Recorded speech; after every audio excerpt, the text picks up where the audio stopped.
A Christmas Carol. Preface.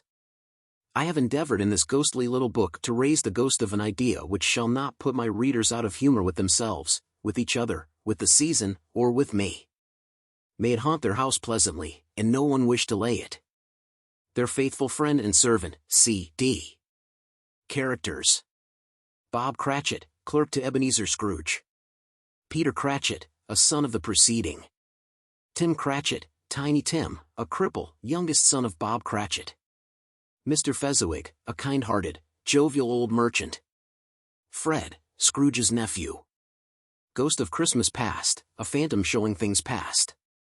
Ghost of Christmas Present, a spirit of a kind, generous, and hearty nature. Ghost of Christmas Yet to Come, an apparition showing the shadows of things which yet may happen. Ghost of Jacob Marley, a spectre of Scrooge's former partner in business. Joe, a marine store dealer and receiver of stolen goods. Ebenezer Scrooge, a grasping, covetous old man, the surviving partner of the firm of Scrooge and Marley. Mr. Topper, a bachelor. Dick Wilkins, a fellow apprentice of Scrooge's. Belle, a comely matron, an old sweetheart of Scrooge's. Caroline, wife of one of Scrooge's debtors. Mrs. Cratchit, wife of Bob Cratchit. Belinda and Martha Cratchit, daughters of the preceding. Mrs. Dilbear, a laundress. Fan, the sister of Scrooge. Mrs. Fezziwig, the worthy partner of Mr. Fezziwig. Stave 1. Marley's Ghost. Marley was dead, to begin with. There is no doubt whatever about that. The register of his burial was signed by the clergyman, the clerk, the undertaker, and the chief mourner. Scrooge signed it. And Scrooge's name was good upon change for anything he chose to put his hand to. Old Marley was as dead as a doornail. Mind, I don't mean to say that I know of my own knowledge what there is particularly dead about a doornail. I might have been inclined, myself, to regard a coffin nail as the deadest piece of ironmongery in the trade. But the wisdom of our ancestors is in the simile, and my unhallowed hands shall not disturb it, or the country's done for. You will, therefore, permit me to repeat, emphatically, that Marley was as dead as a doornail. Scrooge knew he was dead? Of course he did. How could it be otherwise? Scrooge and he were partners for I don't know how many years. Scrooge was his sole executor, his sole administrator, his sole assign, his sole residuary legatee, his sole friend, and sole mourner. And even Scrooge was not so dreadfully cut up by the sad event but that he was an excellent man of business on the very day of the funeral, and solemnized it with an undoubted bargain. The mention of Marley's funeral brings me back to the point I started from. There is no doubt that Marley was dead. This must be distinctly understood, or nothing wonderful can come of the story I am going to relate. If we were not perfectly convinced that Hamlet's father died before the play began, there would be nothing more remarkable in his taking a stroll at night, in an easterly wind, upon his own ramparts, than there would be in any other middle-aged gentleman rashly turning out after dark in a breezy spot, say St. Paul's churchyard, for instance, literally to astonish his son's weak mind. Scrooge never painted out old Marley's name. There it stood, years afterwards, above the warehouse door, Scrooge and Marley. The firm was known as Scrooge and Marley. Sometimes people new to the business called Scrooge, and sometimes Marley, but he answered to both names. It was all the same to him. Oh! But he was a tight-fisted hand at the grindstone, Scrooge. A squeezing, wrenching, grasping, scraping, clutching, covetous old sinner. Hard and sharp as flint, from which no steel had ever struck out generous fire, secret, and self-contained, and solitary as an oyster. The cold within him froze his old features, nipped his pointed nose, shriveled his cheek, stiffened his gait, made his eyes red, his thin lips blue, and spoke out shrewdly in his grating voice.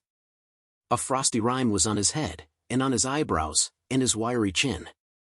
He carried his own low temperature always about with him, he iced his office in the dog days, and didn't thaw at 1 degree at Christmas. External heat and cold had little influence on Scrooge. No warmth could warm, no wintry weather chill him. No wind that blew was bitterer than he, no falling snow was more intent upon its purpose, no pelting rain less open to entreaty. Foul weather didn't know where to have him. The heaviest rain, and snow, and hail and sleet could boast of the advantage over him in only one respect. They often came down handsomely, and Scrooge never did. Nobody ever stopped him in the street to say, with gladsome looks, "My dear Scrooge, how are you? When will you come to see me?"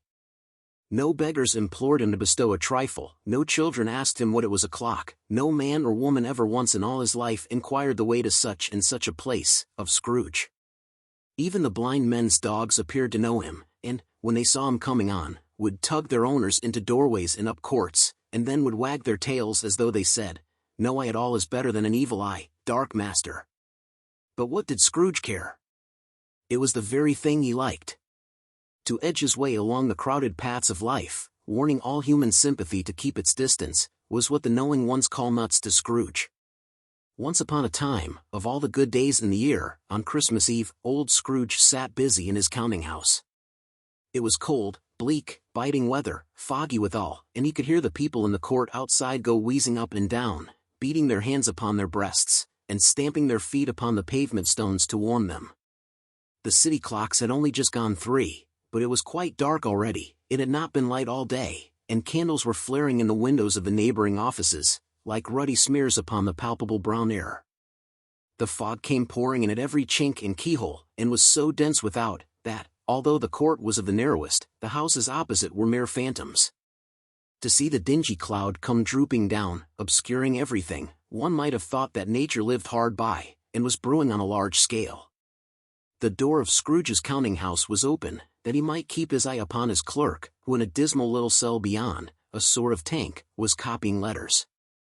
Scrooge had a very small fire, but the clerk's fire was so very much smaller that it looked like one coal. But he couldn't replenish it, for Scrooge kept the coal box in his own room, and so surely as the clerk came in with the shovel, the master predicted that it would be necessary for them to part. Wherefore the clerk put on his white comforter, and tried to warm himself at the candle, in which effort, not being a man of strong imagination, he failed. "A Merry Christmas, Uncle!" "God save you!" cried a cheerful voice. It was the voice of Scrooge's nephew, who came upon him so quickly that this was the first intimation he had of his approach. "Bah!" said Scrooge. "Humbug!" He had so heated himself with rapid walking in the fog and frost, this nephew of Scrooge's, that he was all in a glow, his face was ruddy and handsome, his eyes sparkled, and his breath smoked again. "Christmas a humbug, Uncle," said Scrooge's nephew. "You don't mean that, I am sure?" "I do," said Scrooge. "Merry Christmas." "What right have you to be merry? What reason have you to be merry? You're poor enough." "Come, then," returned the nephew gaily. "What right have you to be dismal? What reason have you to be morose? You're rich enough." Scrooge, having no better answer ready on the spur of the moment, said, "Bah," again, and followed it up with humbug. "Don't be cross, Uncle," said the nephew. "What else can I be," returned the uncle, "when I live in such a world of fools as this? Merry Christmas! Out upon Merry Christmas! What's Christmas time to you but a time for paying bills without money, a time for finding yourself a year older, and not an hour richer, a time for balancing your books, and having every item in 'em through a round dozen of months presented dead against you? If I could work my will," said Scrooge indignantly, "every idiot who goes about with Merry Christmas on his lips should be boiled with his own pudding, and buried with a stake of holly through his heart. He should." "Uncle," pleaded the nephew. "Nephew," returned the uncle sternly, "keep Christmas in your own way, and let me keep it in mine." "Keep it," repeated Scrooge's nephew. "But you don't keep it." "Let me leave it alone, then," said Scrooge. "Much good may it do you." "Much good it has ever done you." "There are many things from which I might have derived good, by which I have not profited, I dare say," returned the nephew, "Christmas among the rest. But I am sure I have always thought of Christmas time, when it has come round, apart from the veneration due to its sacred name and origin, if anything belonging to it can be apart from that, as a good time, a kind, forgiving, charitable, pleasant time, the only time I know of, in the long calendar of the year, when men and women seem by one consent to open their shut-up hearts freely, and to think of people below them as if they really were fellow passengers to the grave, and not another race of creatures bound on other journeys. And therefore, uncle, though it has never put a scrap of gold or silver in my pocket, I believe that it has done me good and will do me good, and I say, God bless it." The clerk in the tank involuntarily applauded. Becoming immediately sensible of the impropriety, he poked the fire, and extinguished the last frail spark forever. "Let me hear another sound from you," said Scrooge, "and you'll keep your Christmas by losing your situation. You're quite a powerful speaker, sir," he added, turning to his nephew. "I wonder you don't go into Parliament. Don't be angry, uncle. Come. Dine with us tomorrow." Scrooge said that he would see him. Yes, indeed he did. He went the whole length of the expression, and said that he would see him in that extremity first. "But why?" cried Scrooge's nephew. "Why? Why did you get married?" said Scrooge. "Because I fell in love." "Because you fell in love," growled Scrooge, as if that were the only one thing in the world more ridiculous than a Merry Christmas. "Good afternoon." "Nay, uncle, but you never came to see me before that happened. Why give it as a reason for not coming now?" "Good afternoon," said Scrooge. "I want nothing from you, I ask nothing of you, why cannot we be friends?" "Good afternoon," said Scrooge. "I am sorry, with all my heart, to find you so resolute. We have never had any quarrel to which I have been a party. But I have made the trial in homage to Christmas, and I'll keep my Christmas humor to the last. So a Merry Christmas, uncle." "Good afternoon," said Scrooge. "And a Happy New Year." "Good afternoon," said Scrooge. His nephew left the room without an angry word, notwithstanding. He stopped at the outer door to bestow the greetings of the season on the clerk, who, cold as he was warmer than Scrooge, for he returned them cordially. "There's another fellow," muttered Scrooge, who overheard him, "my clerk, with 15 shillings a week, and a wife and family, talking about a Merry Christmas. I'll retire to Bedlam." This lunatic, in letting Scrooge's nephew out, had let 2 other people in. They were portly gentlemen, pleasant to behold, and now stood, with their hats off, in Scrooge's office. They had books and papers in their hands, and bowed to him. "Scrooge and Marley's, I believe," said one of the gentlemen, referring to his list. "Have I the pleasure of addressing Mr. Scrooge, or Mr. Marley?" "Mr. Marley has been dead these 7 years, Scrooge replied. "He died 7 years ago, this very night. We have no doubt his liberality is well represented by his surviving partner," said the gentleman, presenting his credentials. It certainly was, for they had been 2 kindred spirits. At the ominous word liberality Scrooge frowned, and shook his head, and handed the credentials back. "At this festive season of the year, Mr. Scrooge," said the gentleman, taking up a pen, "it is more than usually desirable that we should make some slight provision for the poor and destitute, who suffer greatly at the present time. Many thousands are in want of common necessaries, hundreds of thousands are in want of common comforts, sir." "Are there no prisons?" asked Scrooge. "Plenty of prisons," said the gentleman, laying down the pen again. "And the Union workhouses?" demanded Scrooge. "Are they still in operation?" "They are." "Still," returned the gentleman, "I wish I could say they were not." "The treadmill and the poor law are in full vigor, then?" said Scrooge. "Both very busy, sir." "Oh! I was afraid, from what you said at first, that something had occurred to stop them in their useful course," said Scrooge. "I am very glad to hear it. Under the impression that they scarcely furnish Christian cheer of mind or body to the multitude," returned the gentleman, "a few of us are endeavoring to raise a fund to buy the poor some meat and drink, and means of warmth. We choose this time, because it is a time, of all others, when one is keenly felt, and abundance rejoices. What shall I put you down for?" "Nothing," Scrooge replied. "You wish to be anonymous?" "I wish to be left alone," said Scrooge. "Since you ask me what I wish, gentlemen, that is my answer.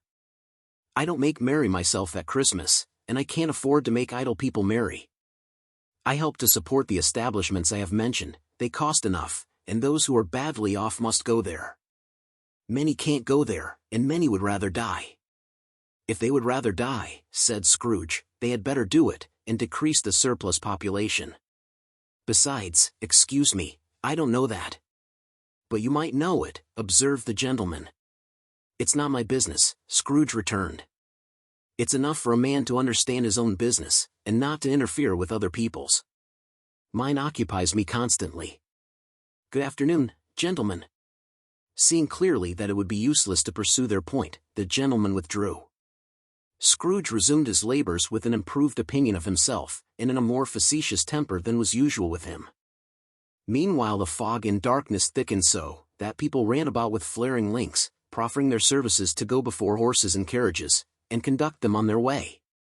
The ancient tower of a church, whose gruff old bell was always peeping slyly down at Scrooge out of a Gothic window in the wall, became invisible, and struck the hours and quarters and the clouds, with tremulous vibrations afterwards, as if its teeth were chattering in its frozen head up there. The cold became intense. In the main street, at the corner of the court, some laborers were repairing the gas pipes, and had lighted a great fire in a brazier, round which a party of ragged men and boys were gathered, warming their hands and winking their eyes before the blaze in rapture. The water plug being left in solitude, its overflowings suddenly congealed, and turned to misanthropic ice. The brightness of the shops, where holly sprigs and berries crackled in the lamp heat of the windows, made pale faces ruddy as they passed. Poulterers' and grocers' trades became a splendid joke, a glorious pageant, with which it was next to impossible to believe that such dull principles as bargain and sale had anything to do. The Lord Mayor, in the stronghold of the mighty mansion house, gave orders to his 50 cooks and butlers to keep Christmas as a Lord Mayor's household should, and even the little tailor, whom he had fined 5 shillings on the previous Monday for being drunk and bloodthirsty in the streets, stirred up tomorrow's pudding in his garret, while his lean wife and the baby sallied out to buy the beef. Foggier yet, and colder. Piercing, searching, biting cold. If the good St. Dunstan had but nipped the evil spirit's nose with a touch of such weather as that, instead of using his familiar weapons, then indeed he would have roared to lusty purpose. The owner of one scant young nose, gnawed and mumbled by the hungry cold as bones are gnawed by dogs, stooped down at Scrooge's keyhole to regale him with a Christmas carol, but, at the first sound of "God bless you, merry gentlemen, may nothing you dismay," Scrooge seized the ruler with such energy of action that the singer fled in terror, leaving the keyhole to the fog, and even more congenial frost. At length the hour of shutting up the counting-house arrived. With an ill-will Scrooge dismounted from his stool, and tacitly admitted the fact to the expectant clerk in the tank, who instantly snuffed his candle out, and put on his hat. "You'll want all day tomorrow, I suppose," said Scrooge. "If quite convenient, sir." "It's not convenient," said Scrooge, "and it's not fair. If I was to stop half a crown for it, you'd think yourself ill-used, I'll be bound?" The clerk smiled faintly. "And yet," said Scrooge, "you don't think me ill-used when I pay a day's wages for no work." The clerk observed that it was only once a year. "A poor excuse for picking a man's pocket every 25th of December," said Scrooge, buttoning his greatcoat to the chin. "But I suppose you must have the whole day. Be here all the earlier next morning." The clerk promised that he would, and Scrooge walked out with a growl. The office was closed in a twinkling, and the clerk, with the long ends of his white comforter dangling below his waist, for he boasted no greatcoat, went down a slide on Cornhill, at the end of a lane of boys, 20 times, in honor of its being Christmas Eve, and then ran home to Camden Town as hard as he could pelt, to play at blind man's buff. Scrooge took his melancholy dinner in his usual melancholy tavern, and having read all the newspapers, and beguiled the rest of the evening with his banker's book, went home to bed. He lived in chambers which had once belonged to his deceased partner. They were a gloomy suite of rooms, in a lowering pile of building up a yard, where it had so little business to be, that one could scarcely help fancying it must have run there when it was a young house, playing at hide-and-seek with other houses, and have forgotten the way out again. It was old enough now, and dreary enough, for nobody lived in it but Scrooge, the other rooms being all let out as offices. The yard was so dark that even Scrooge, who knew its every stone, was fain to grope with his hands. The fog and frost so hung about the black old gateway of the house, that it seemed as if the genius of the weather sat in mournful meditation on the threshold. Now, it is a fact that there was nothing at all particular about the knocker on the door, except that it was very large. It is also a fact that Scrooge had seen it, night and morning, during his whole residence in that place, also that Scrooge had as little of what is called fancy about him as any man in the city of London, even including, which is a bold word, the corporation, aldermen, and livery.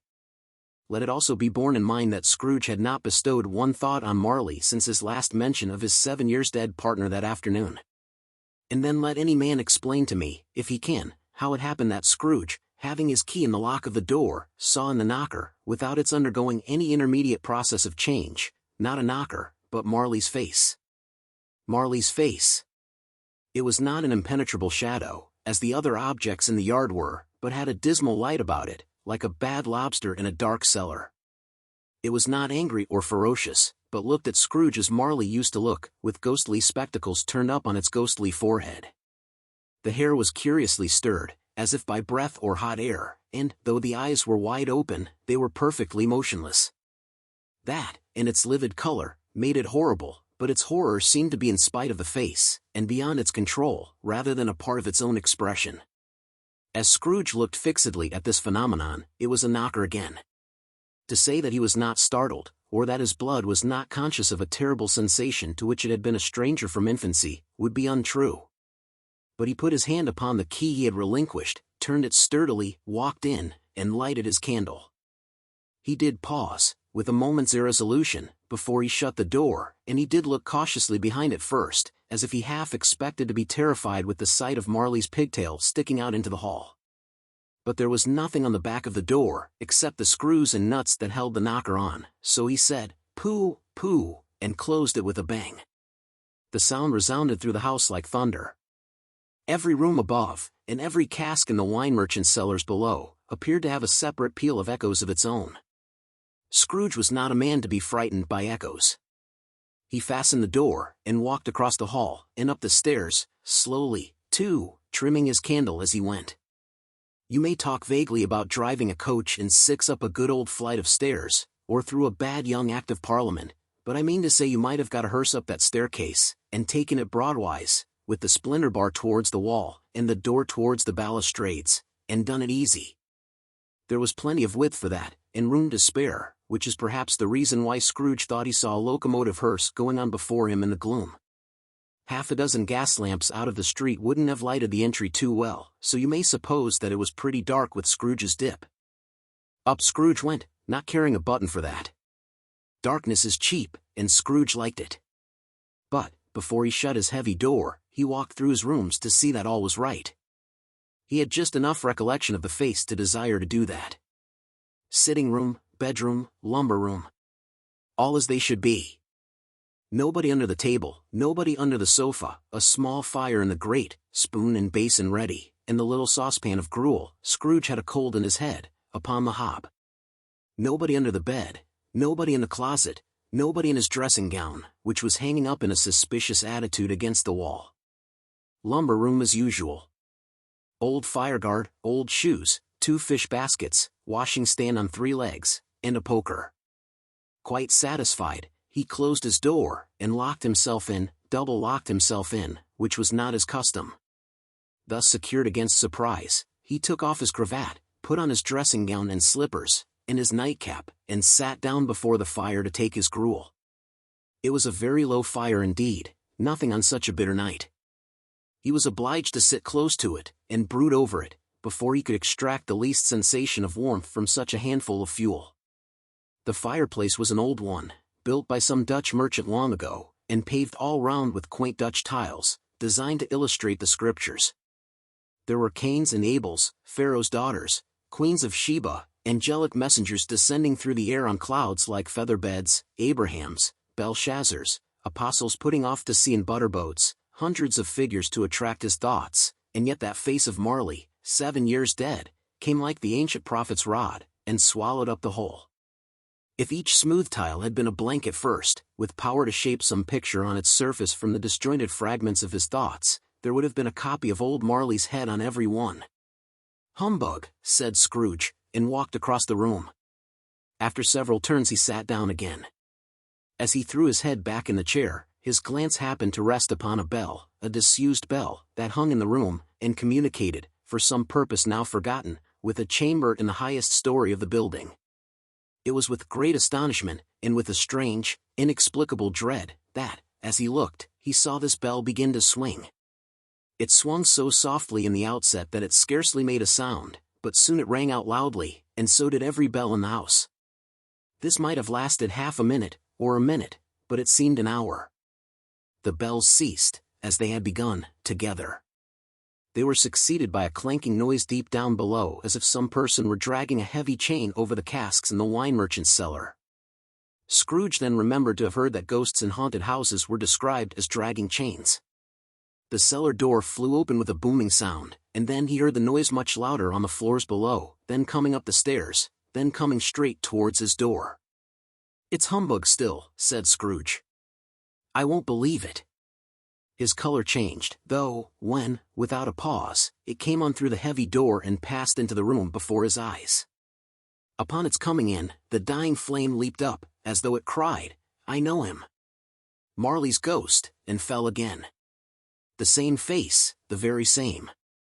Marley in his pigtail, usual waistcoat, tights, and boots, the tassels on the latter bristling, like his pigtail, in his coat skirts, and the hair upon his head.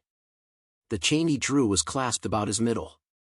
It was long, and wound about him like a tail, and it was made, for Scrooge observed it closely, of cash boxes, keys, padlocks, ledgers, deeds, and heavy purses wrought in steel.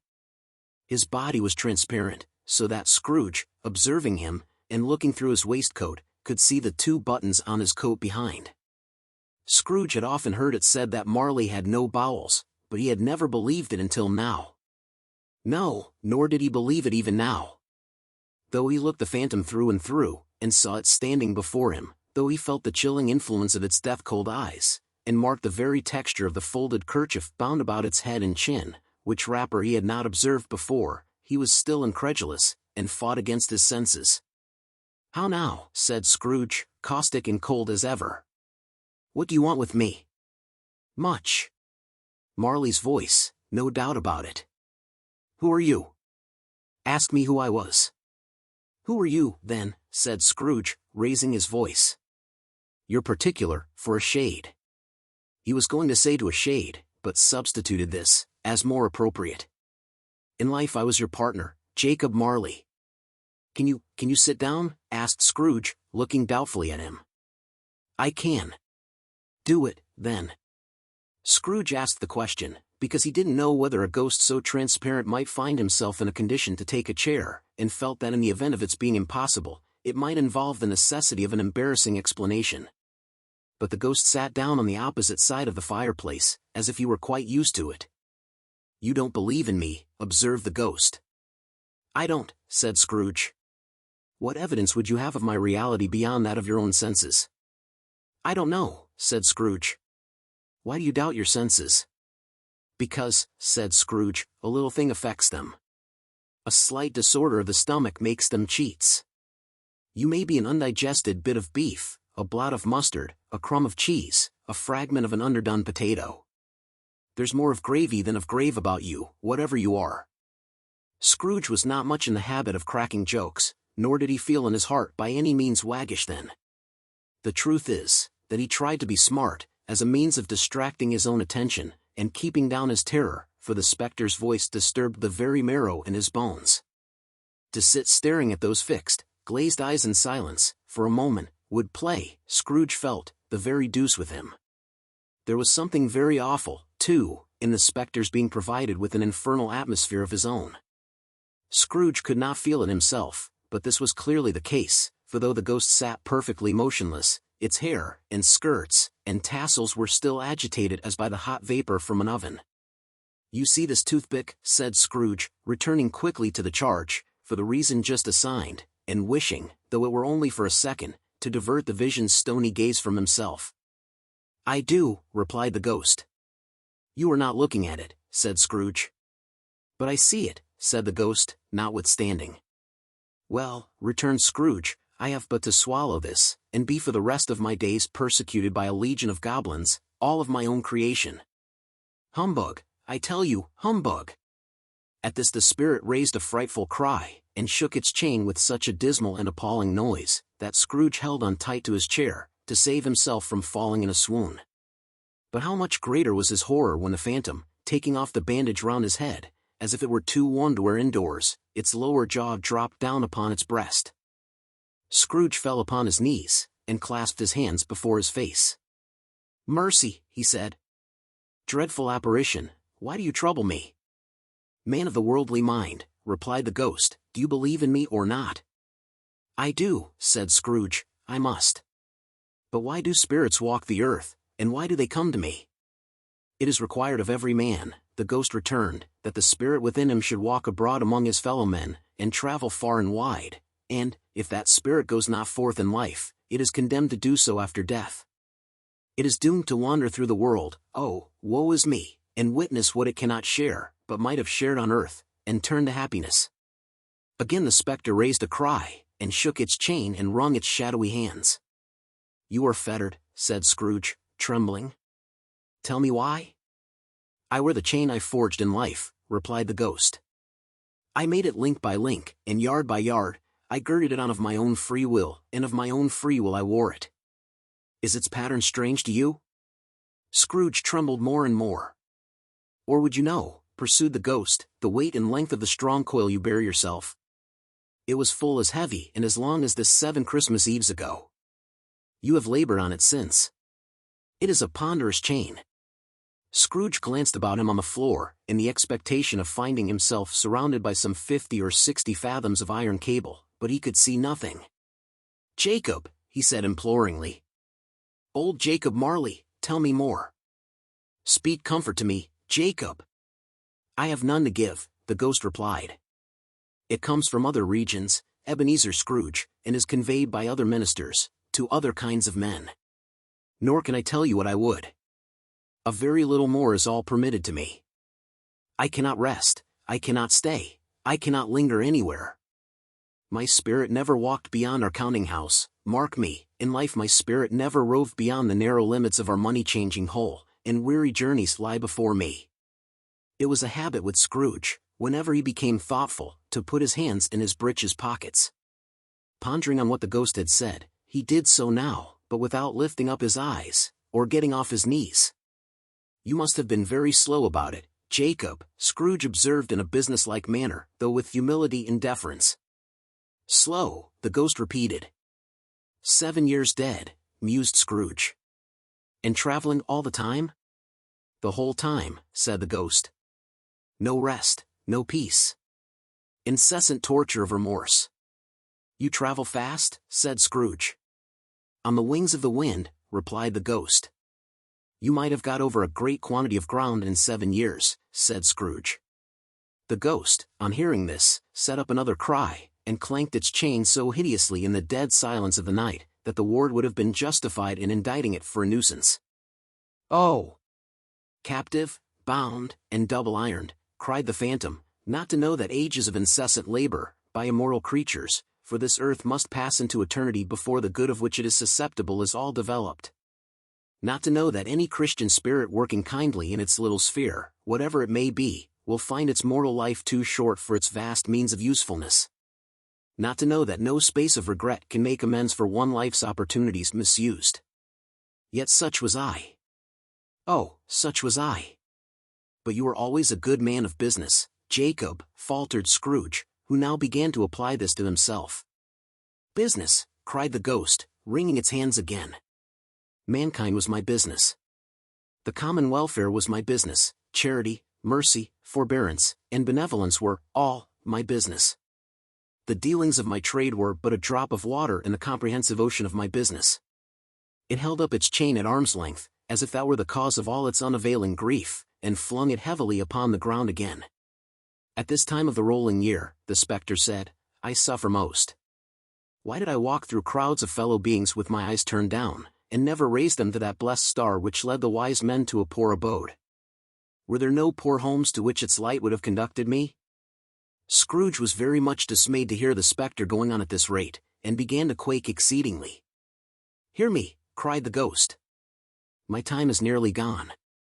I will, said Scrooge. But don't be hard upon me. Don't be flowery, Jacob. Pray. How it is that I appear before you in a shape that you can see, I may not tell. I have sat invisible beside you many and many a day. It was not an agreeable idea. Scrooge shivered, and wiped the perspiration from his brow. That is no light part of my penance, pursued the ghost. I am here tonight to warn you that you have yet a chance and hope of escaping my fate. A chance and hope of my procuring, Ebenezer. You are always a good friend to me, said Scrooge. Thank ye. You will be haunted, resumed the ghost, by 3 spirits. Scrooge's countenance fell almost as low as the ghost's had done. Is that the chance and hope you mentioned, Jacob? He demanded in a faltering voice. It is. I think I'd rather not, said Scrooge. Without their visits, said the ghost, you cannot hope to shun the path I tread. Expect the first tomorrow when the bell tolls 1. Couldn't I take him all at once, and have it over, Jacob? Hinted Scrooge. Expect the second on the next night at the same hour. The third, upon the next night when the last stroke of 12 has ceased to vibrate. Look to see me no more, and look that, for your own sake, you remember what has passed between us. When it had said these words, the spectre took its wrapper from the table, and bound it round its head as before. Scrooge knew this by the smart sound its teeth made when the jaws were brought together by the bandage. He ventured to raise his eyes again, and found his supernatural visitor confronting him in an erect attitude, with its chain wound over and about its arm. The apparition walked backward from him, and, at every step it took, the window raised itself a little, so that, when the spectre reached it, it was wide open. It beckoned Scrooge to approach, which he did.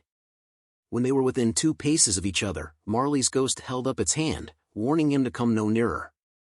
Scrooge stopped. Not so much in obedience as in surprise and fear, for, on the raising of the hand, he became sensible of confused noises in the air, incoherent sounds of lamentation and regret, wailings inexpressibly sorrowful and self-accusatory. The spectre, after listening for a moment, joined in the mournful dirge, and floated out upon the bleak, dark night. Scrooge followed to the window, desperate in his curiosity. He looked out. The air was filled with phantoms, wandering hither and thither in restless haste, and moaning as they went. Every one of them wore chains like Marley's ghost, some few, they might be guilty governments, were linked together, none were free. Many had been personally known to Scrooge in their lives. He had been quite familiar with one old ghost in a white waistcoat, with a monstrous iron safe attached to its ankle, who cried piteously at being unable to assist a wretched woman with an infant, whom it saw below upon a doorstep. The misery with them all was clearly, that they sought to interfere, for good, in human matters, and had lost the power forever. Whether these creatures faded into mist, or mist enshrouded them, he could not tell. But they in their spirit voices faded together, and the night became as it had been when he walked home. Scrooge closed the window, and examined the door by which the ghost had entered. It was double locked, as he had locked it with his own hands, and the bolts were undisturbed. He tried to say humbug, but stopped at the first syllable. And being, from the emotions he had undergone, or the fatigues of the day, or his glimpse of the invisible world, or the dull conversation of the ghost, or the lateness of the hour, much in need of repose, went straight to bed without undressing, and fell asleep upon the instant. Stave 2. The first of the 3 spirits. When Scrooge awoke it was so dark, that, looking out of bed, he could scarcely distinguish the transparent window from the opaque walls of his chamber. He was endeavoring to pierce the darkness with his ferret eyes, when the chimes of a neighboring church struck the 4 quarters. So he listened for the hour. To his great astonishment, the heavy bell went on from 6 to 7, and from 7 to 8, and regularly up to 12, then stopped. 12! It was past 2 when he went to bed. The clock was wrong. An icicle must have got into the works. 12! He touched the spring of his repeater, to correct this most preposterous clock. Its rapid little pulse beat 12, and stopped. Why, it isn't possible, said Scrooge, that I can have slept through a whole day and far into another night. It isn't possible that anything has happened to the sun, and this is 12 at noon. The idea being an alarming one, he scrambled out of bed, and groped his way to the window. He was obliged to rub the frost off with the sleeve of his dressing gown before he could see anything, and could see very little then. All he could make out was, that it was still very foggy and extremely cold, and that there was no noise of people running to and fro, and making a great stir, as there unquestionably would have been if night had beaten off bright day, and taken possession of the world. This was a great relief, because 3 days after sight of this first of exchange pay to Mr. Ebenezer Scrooge or his order, and so forth, would have become a mere United States security if there were no days to count by. Scrooge went to bed again, and thought, and thought, and thought it over and over, and could make nothing of it. The more he thought, the more perplexed he was, and, the more he endeavored not to think, the more he thought. Marley's ghost bothered him exceedingly. Every time he resolved within himself, after mature inquiry, that it was all a dream, his mind flew back again, like a strong spring released, to its first position, and presented the same problem to be worked all through: was it a dream or not? Scrooge lay in this state until the chime had gone 3/4 more, when he remembered, on a sudden, that the ghost had warned him of a visitation when the bell tolled 1. He resolved to lie awake until the hour was past, and, considering that he could no more go to sleep than go to heaven, this was, perhaps, the wisest resolution in his power. The quarter was so long, that he was more than once convinced he must have sunk into a doze unconsciously, and missed the clock. At length it broke upon his listening ear. Ding, dong! "A quarter past," said Scrooge, counting. Ding, dong! "Half past," said Scrooge. Ding, dong! "A quarter to it," said Scrooge. Ding, dong! "The hour itself," said Scrooge triumphantly, "and nothing else." He spoke before the hour bell sounded, which it now did with a deep, dull, hollow, melancholy one. Light flashed up in the room upon the instant, and the curtains of his bed were drawn. The curtains of his bed were drawn aside, I tell you, by a hand. Not the curtains at his feet, nor the curtains at his back, but those to which his face was addressed. The curtains of his bed were drawn aside, and Scrooge, starting up into a half-recumbent attitude, found himself face to face with the unearthly visitor who drew them, as close to it as I am now to you, and I am standing in the spirit at your elbow. It was a strange figure, like a child, yet not so like a child as like an old man, viewed through some supernatural medium, which gave him the appearance of having receded from the view, and being diminished to a child's proportions. Its hair, which hung about its neck and down its back, was white, as if with age, and yet the face had not a wrinkle in it, and the tenderest bloom was on the skin. The arms were very long and muscular, the hands the same, as if its hold were of uncommon strength. Its legs and feet, most delicately formed, were, like those upper members, bare. It wore a tunic of the purest white, and round its waist was bound a lustrous belt, the sheen of which was beautiful. It held a branch of fresh green holly in its hand, and, in singular contradiction of that wintry emblem, had its dress trimmed with summer flowers. But the strangest thing about it was, that from the crown of its head there sprang a bright clear jet of light, by which all this was visible, and which was doubtless the occasion of its using, in its duller moments, a great extinguisher for a cap, which it now held under its arm. Even this, though, when Scrooge looked at it with increasing steadiness, was not its strangest quality. For, as its belt sparkled and glittered, now in one part and now in another, and what was light one instant at another time was dark, so the figure itself fluctuated in its distinctness, being now a thing with one arm, now with one leg, now with 20 legs, now a pair of legs without a head, now a head without a body, of which dissolving parts no outline would be visible in the dense gloom wherein they melted away. And, in the very wonder of this, it would be itself again, distinct and clear as ever. "Are you the spirit, sir, whose coming was foretold to me?" asked Scrooge. "I am." The voice was soft and gentle. Singularly low, as if, instead of being so close behind him, it were at a distance. "Who and what are you?" Scrooge demanded. "I am the ghost of Christmas past." "Long past?" inquired Scrooge, observant of its dwarfish stature. "No. Your past." Perhaps Scrooge could not have told anybody why, if anybody could have asked him, but he had a special desire to see the spirit in his cap, and begged him to be covered. "What," exclaimed the ghost, "would you so soon put out, with worldly hands, the light I give? Is it not enough that you are one of those whose passions made this cap, and forced me through whole trains of years to wear it low upon my brow?"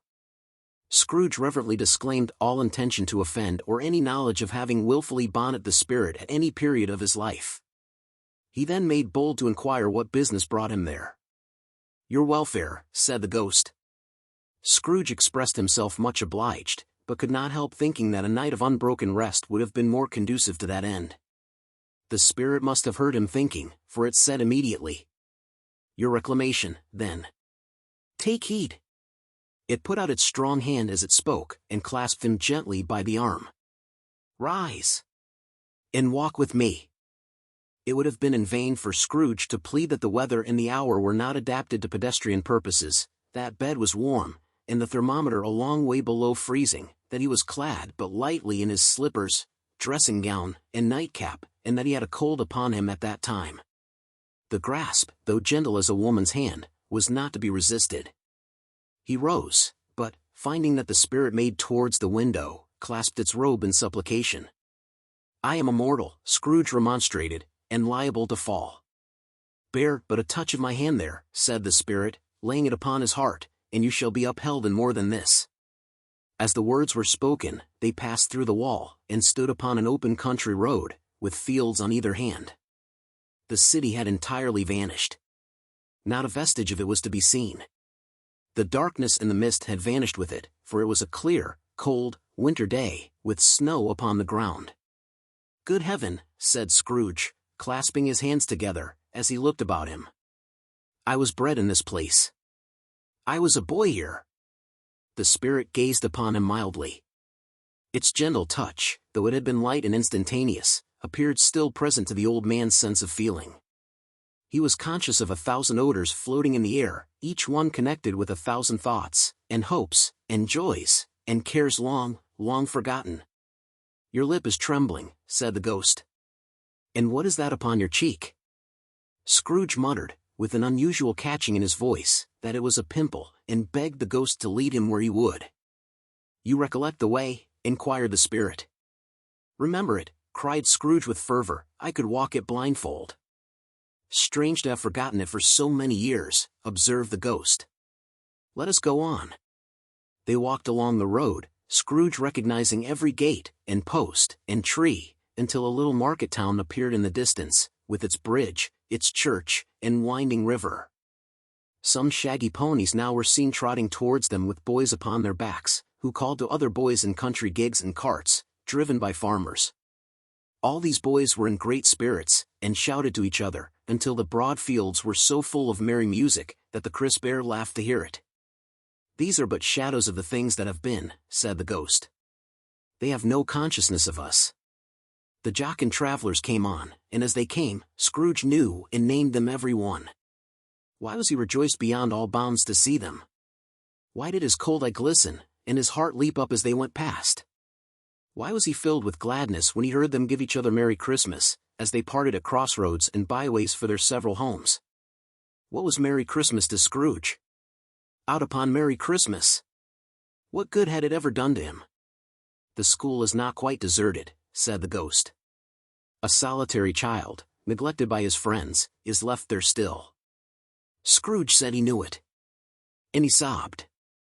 They left the high road by a well-remembered lane and soon approached a mansion of dull red brick, with a little weathercock-surmounted cupola on the roof, and a bell hanging in it.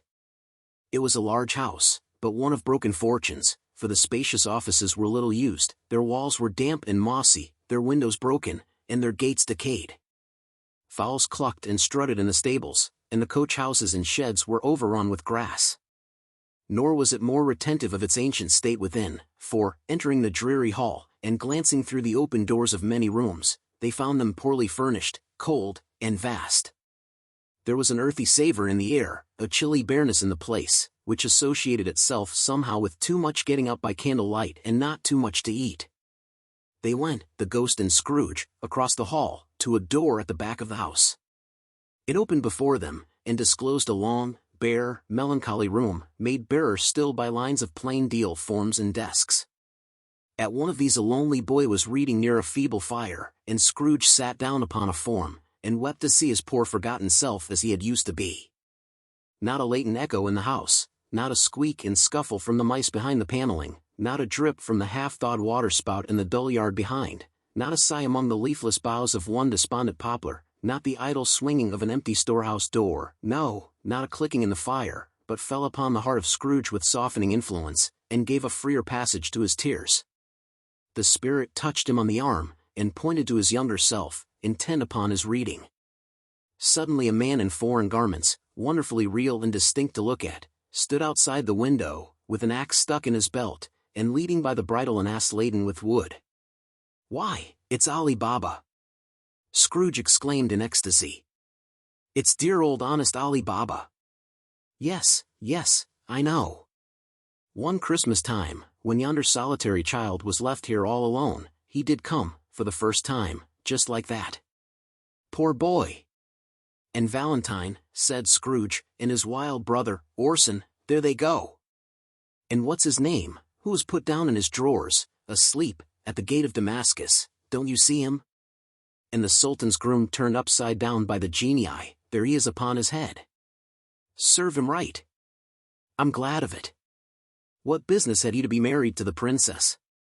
To hear Scrooge expending all the earnestness of his nature on such subjects, in a most extraordinary voice between laughing and crying, and to see his heightened and excited face, would have been a surprise to his business friends in the city, indeed. "There's the parrot," cried Scrooge. "Green body and yellow tail, with a thing like a lettuce growing out of the top of his head, there he is. Poor Robin Crusoe he called him, when he came home again after sailing round the island. Poor Robin Crusoe, where have you been, Robin Crusoe?" The man thought he was dreaming, but he wasn't. It was the parrot, you know. There goes Friday, running for his life to the little creek. Hullo! Hoop! Halloo! Then, with a rapidity of transition very foreign to his usual character, he said, in pity for his former self, "Poor boy," and cried again. "I wish," Scrooge muttered, putting his hand in his pocket, and looking about him, after drying his eyes with his cuff, "but it's too late now." "What is the matter?" asked the spirit. "Nothing," said Scrooge. "Nothing. There was a boy singing a Christmas carol at my door last night. I should like to have given him something, that's all." The ghost smiled thoughtfully, and waved its hand, saying as it did so, "Let us see another Christmas." Scrooge's former self grew larger at the words, and the room became a little darker and more dirty. The panels shrunk, the windows cracked, fragments of plaster fell out of the ceiling, and the naked laths were shown instead, but how all this was brought about Scrooge knew no more than you do. He only knew that it was quite correct, that everything had happened so, that there he was, alone again, when all the other boys had gone home for the jolly holidays. He was not reading now, but walking up and down despairingly. Scrooge looked at the ghost, and, with a mournful shaking of his head, glanced anxiously towards the door. It opened, and a little girl, much younger than the boy, came darting in, and, putting her arms about his neck, and often kissing him, addressed him as her dear, dear brother. "I have come to bring you home, dear brother," said the child, clapping her tiny hands, and bending down to laugh. "To bring you home, home, home." "Home, little fan?" returned the boy. "Yes," said the child, brimful of glee. "Home for good and all. Home for ever and ever. Father is so much kinder than he used to be, that home's like heaven. He spoke so gently to me one dear night when I was going to bed, that I was not afraid to ask him once more if you might come home, and he said yes, you should, and sent me in a coach to bring you. And you're to be a man," said the child, opening her eyes, "and are never to come back here, but first we're to be together all the Christmas long, and have the merriest time in all the world." "You are quite a woman, little fan," exclaimed the boy. She clapped her hands and laughed, and tried to touch his head, but, being too little, laughed again, and stood on tiptoe to embrace him. Then she began to drag him, in her childish eagerness, towards the door, and he, nothing loath to go, accompanied her. A terrible voice in the hall cried, "Bring down Master Scrooge's box," there, and in the hall appeared the schoolmaster himself, who glared on Master Scrooge with a ferocious condescension, and threw him into a dreadful state of mind by shaking hands with him. He then conveyed him and his sister into the veriest old well of a shivering best parlor that ever was seen, where the maps upon the wall, and the celestial and terrestrial globes in the windows, were waxy with cold. Here he produced a decanter of curiously light wine, and a block of curiously heavy cake, and administered installments of those dainties to the young people, at the same time sending out a meter servant to offer a glass of something to the postboy, who answered that he thanked the gentleman, but, if it was the same tap as he had tasted before, he had rather not. Master Scrooge's trunk being by this time tied onto the top of the chaise, the children bade the schoolmaster good-bye right willingly, and, getting into it, drove gaily down the garden sweep, the quick wheels dashing the hoarfrost and snow from off the dark leaves of the evergreens like spray. Always a delicate creature, whom a breath might have withered, said the ghost. But she had a large heart. So she had, cried Scrooge. You're right. I will not gainsay it, spirit. God forbid. She died a woman, said the ghost, and had, as I think, children. One child, Scrooge returned. True, said the ghost. Your nephew. Scrooge seemed uneasy in his mind, and answered briefly, yes. Although they had but that moment left the school behind them, they were now in the busy thoroughfares of a city, where shadowy passengers passed and repassed, where shadowy carts and coaches battled for the way, and all the strife and tumult of a real city were. It was made plain enough, by the dressing of the shops, that here, too, it was Christmas time again, but it was evening, and the streets were lighted up. The ghost stopped at a certain warehouse door, and asked Scrooge if he knew it. Know it, said Scrooge. Was I apprenticed here? They went in. At sight of an old gentleman in a Welsh wig, sitting behind such a high desk, that if he had been 2 inches taller, he must have knocked his head against the ceiling, Scrooge cried in great excitement. Why, it's old Fezziwig. Bless his heart, it's Fezziwig alive again. Old Fezziwig laid down his pen, and looked up at the clock, which pointed to the hour of 7. He rubbed his hands, adjusted his capacious waistcoat, laughed all over himself, from his shoes to his organ of benevolence, and called out, in a comfortable, oily, rich, fat, jovial voice. Yo-ho, there! Ebenezer! Dick! Scrooge's former self, now grown a young man, came briskly in, accompanied by his fellow apprentice. Dick Wilkins, to be sure, said Scrooge to the ghost. Bless me, yes. There he is. He was very much attached to me, was Dick. Poor Dick! Dear, dear! Yo-ho, my boys, said Fezziwig. No more work tonight. Christmas Eve, Dick. Christmas, Ebenezer. Let's have the shutters up, cried old Fezziwig, with a sharp clap of his hands, before a man can say Jack Robinson. You wouldn't believe how those two fellows went at it. They charged into the street with the shutters, 1, 2, 3, had 'em up in their places, 4, 5, 6, barred 'em and pinned 'em, 7, 8, 9, and came back before you could have got to 12, panting like racehorses. Hilly-ho, cried old Fezziwig, skipping down from the high desk with wonderful agility. Clear away, my lads, and let's have lots of room here. Hilly-ho, Dick! Chirrup, Ebenezer! Clear away! There was nothing they wouldn't have cleared away, or couldn't have cleared away, with old Fezziwig looking on. It was done in a minute. Every movable was packed off, as if it were dismissed from public life forevermore. The floor was swept and watered, the lamps were trimmed, fuel was heaped upon the fire, and the warehouse was as snug, and warm, and dry, and bright a ballroom as you would desire to see upon a winter's night. In came a fiddler with a music book, and went up to the lofty desk, and made an orchestra of it, and tuned like 50 stomach aches. In came Mrs. Fezziwig, one vast substantial smile. In came the 3 Miss Fezziwigs, beaming and lovable. In came the 6 young followers whose hearts they broke. In came all the young men and women employed in the business. In came the housemaid, with her cousin the baker. In came the cook with her brother's particular friend the milkman. In came the boy from over the way, who was suspected of not having board enough from his master, trying to hide himself behind the girl from next door but one, who was proved to have had her ears pulled by her mistress. In they all came, one after another, some shyly, some boldly, some gracefully, some awkwardly, some pushing, some pulling. In they all came, anyhow and everyhow. Away they all went, 20 couple at once, hands half round and back again the other way, down the middle and up again, round and round in various stages of affectionate grouping, old top couple always turning up in the wrong place, new top couple starting off again as soon as they got there, all top couples at last, and not a bottom one to help them.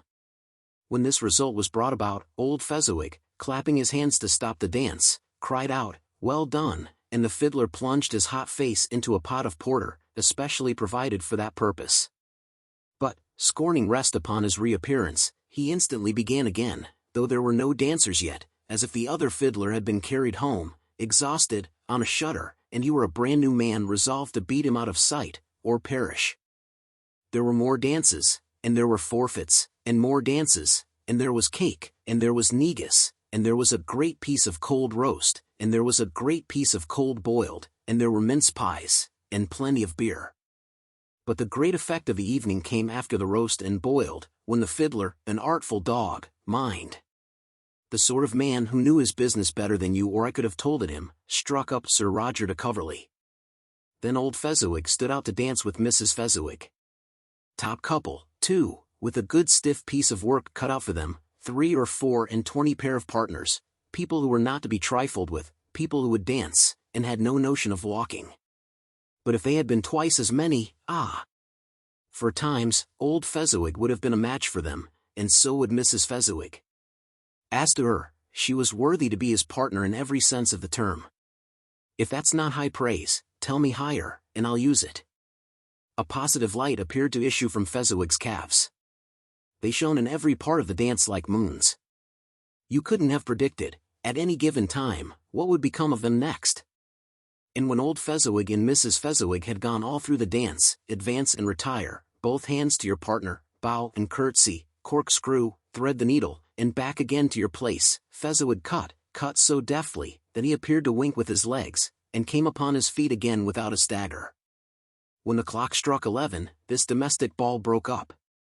Mr. and Mrs. Fezziwig took their stations, one on either side the door, and, shaking hands with every person individually as he or she went out, wished him or her a Merry Christmas.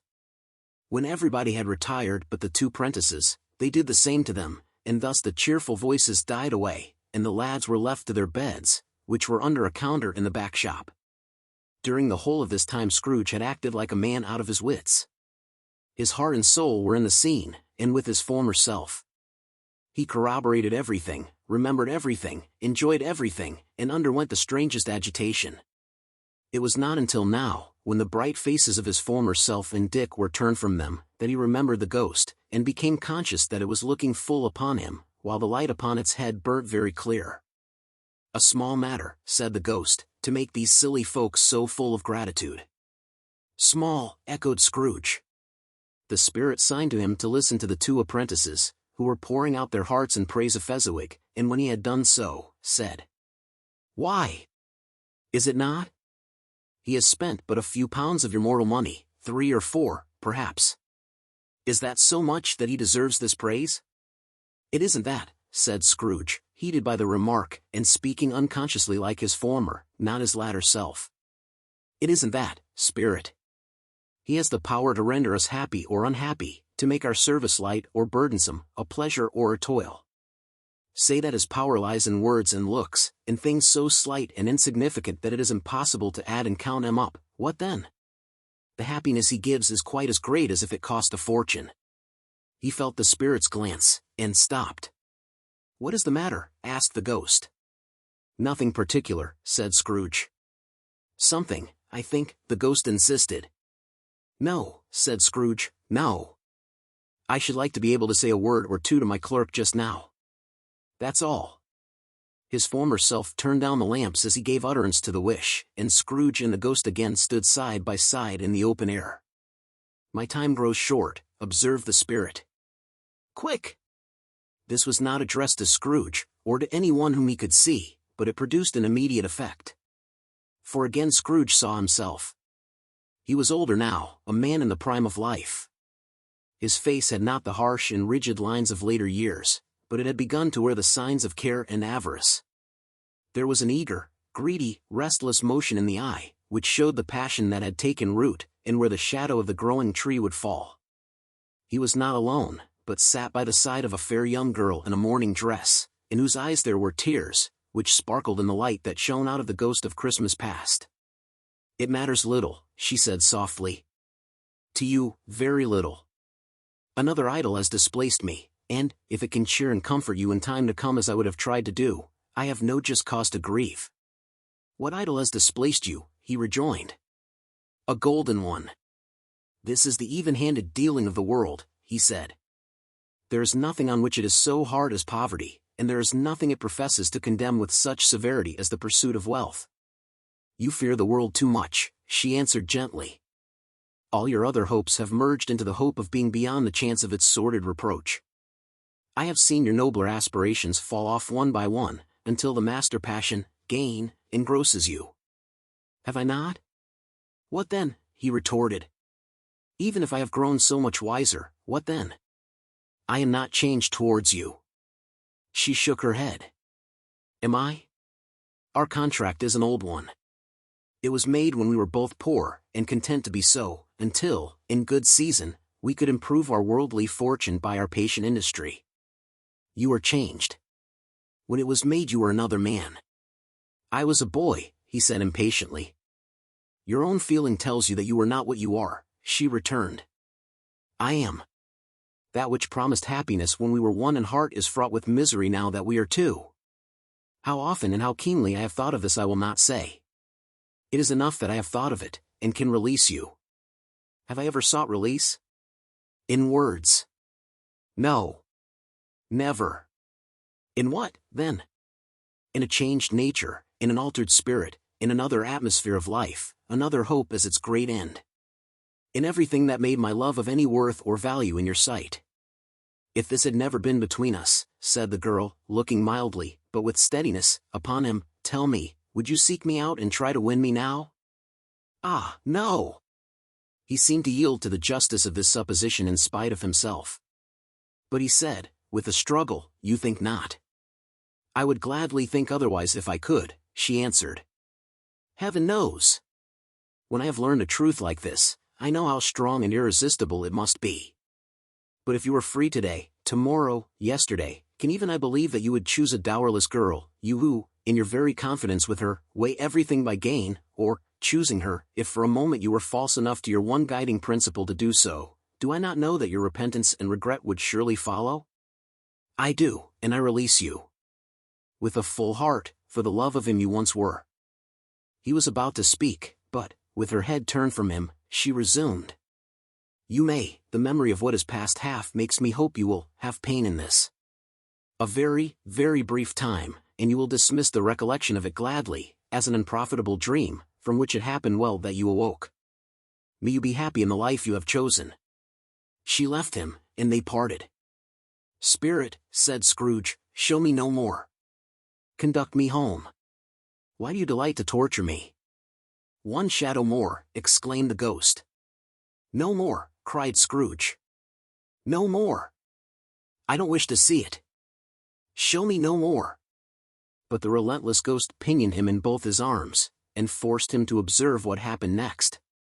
They were in another scene and place, a room, not very large or handsome, but full of comfort. Near to the winter fire sat a beautiful young girl, so like that last that Scrooge believed it was the same, until he saw her, now a comely matron, sitting opposite her daughter.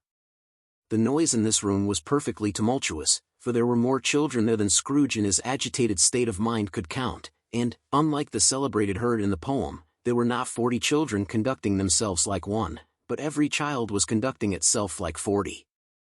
The consequences were uproarious beyond belief, but no one seemed to care. On the contrary, the mother and daughter laughed heartily, and enjoyed it very much, and the latter, soon beginning to mingle in the sports, got pillaged by the young brigands most ruthlessly. What would I not have given to be one of them? Though I never could have been so rude, no, no. I wouldn't for the wealth of all the world have crushed that braided hair, and torn it down, and for the precious little shoe, I wouldn't have plucked it off, God bless my soul. To save my life. As to measuring her waist in sport, as they did, bold young brood, I couldn't have done it. I should have expected my arm to have grown round it for a punishment, and never come straight again. And yet I should have dearly liked, I own, to have touched her lips, to have questioned her, that she might have opened them, to have looked upon the lashes of her downcast eyes, and never raised a blush, to have let loose waves of hair, an inch of which would be a keepsake beyond price. In short, I should have liked, I do confess, to have had the lightest license of a child, and yet to have been man enough to know its value. But now a knocking at the door was heard, and such a rush immediately ensued that she, with laughing face and plundered dress, was borne towards at the center of a flushed and boisterous group, just in time to greet the father, who came home attended by a man laden with Christmas toys and presents. Then the shouting and the struggling, and the onslaught that was made on the defenseless porter. The scaling him, with chairs for ladders, to dive into his pockets, to spoil him of brown paper parcels, hold on tight by his cravat, hug him round his neck, pummel his back, and kick his legs in irrepressible affection.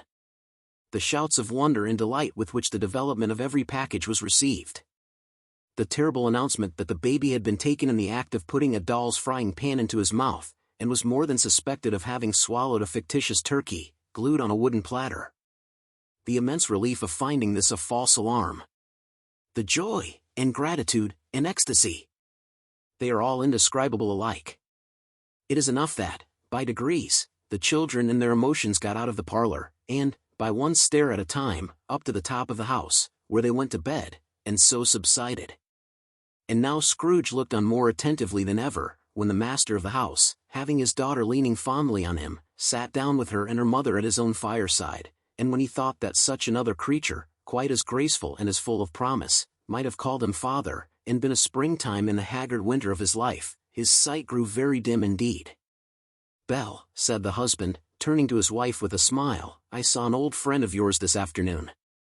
"Who was it?" "Guess." "How can I?" "Tut, don't I know?" she added in page 64, the same breath, laughing as he laughed. "Mr. Scrooge. Mr. Scrooge it was. I passed his office window, and as it was not shut up, and he had a candle inside, I could scarcely help seeing him. His partner lies upon the point of death, I hear, and there he sat alone. Quite alone in the world, I do believe." "Spirit," said Scrooge in a broken voice, "remove me from this place." "I told you these were shadows of the things that have been," said the ghost. "That they are what they are, do not blame me. Remove me." Scrooge exclaimed, "I cannot bear it." He turned upon the ghost, and seeing that it looked upon him with a face, in which in some strange way there were fragments of all the faces it had shown him, wrestled with it. "Leave me! Take me back! Haunt me no longer!" In the struggle, if that can be called a struggle in which the ghost with no visible resistance on its own part was undisturbed by any effort of its adversary, Scrooge observed that its light was burning high and bright, and dimly connecting that with its influence over him, he seized the extinguisher cap, and by a sudden action pressed it down upon its head. The spirit dropped beneath it, so that the extinguisher covered its whole form, but though Scrooge pressed it down with all his force, he could not hide the light, which streamed from under it, in an unbroken flood upon the ground. He was conscious of being exhausted, and overcome by an irresistible drowsiness, and, further, of being in his own bedroom. He gave the cap a parting squeeze, in which his hand relaxed, and had barely time to reel to bed, before he sank into a heavy sleep. Stave 3. The second of the three spirits. Awaking in the middle of a prodigiously tough snore, and sitting up in bed to get his thoughts together, Scrooge had no occasion to be told that the bell was again upon the stroke of 1. He felt that he was restored to consciousness in the right nick of time, for the especial purpose of holding a conference with the second messenger dispatched to him through Jacob Marley's intervention. But finding that he turned uncomfortably cold when he began to wonder which of his curtains this new spectre would draw back, he put them every one aside with his own hands, and, lying down again, established a sharp lookout all round the bed. For he wished to challenge the spirit on the moment of its appearance, and did not wish to be taken by surprise and made nervous. Gentlemen of the free and easy sort, who plume themselves on being acquainted with a move or two, and being usually equal to the time of day, expressed a wide range of their capacity for adventure by observing that they are good for anything from pitch and toss to manslaughter, between which opposite extremes, no doubt, there lies a tolerably wide and comprehensive range of subjects. Without venturing for Scrooge quite as heartily as this, I don't mind calling on you to believe that he was ready for a good broad field of strange appearances, and that nothing between a baby and a rhinoceros would have astonished him very much. Now, being prepared for almost anything, he was not by any means prepared for nothing, and consequently, when the bell struck 1, and no shape appeared, he was taken with a violent fit of trembling. 5 minutes, 10 minutes, a quarter of an hour went by, yet nothing came. All this time he lay upon his bed, the very core and center of a blaze of ruddy light, which streamed upon it when the clock proclaimed the hour, and which, being only light, was more alarming than a dozen ghosts, as he was powerless to make out what it meant, or would be at, and was sometimes apprehensive that he might be at that very moment an interesting case of spontaneous combustion, without having the consolation of knowing it. At last, however, he began to think, as you or I would have thought at first, for it is always the person not in the predicament who knows what ought to have been done in it, and would unquestionably have done it too. At last, I say, he began to think that the source and secret of this ghostly light might be in the adjoining room, from whence, on further tracing it, it seemed to shine. This idea taking full possession of his mind, he got up softly, and shuffled in his slippers to the door. The moment Scrooge's hand was on the lock, a strange voice called him by his name, and bade him enter. He obeyed. It was his own room. There was no doubt about that. But it had undergone a surprising transformation. The walls and ceiling were so hung with living green, that it looked a perfect grove, from every part of which bright gleaming berries glistened. The crisp leaves of holly, mistletoe, and ivy reflected back the light, as if so many little mirrors had been scattered there, and such a mighty blaze went roaring up the chimney as that dull petrification of a hearth had never known in Scrooge's time, or Marley's, or for many a winter season gone.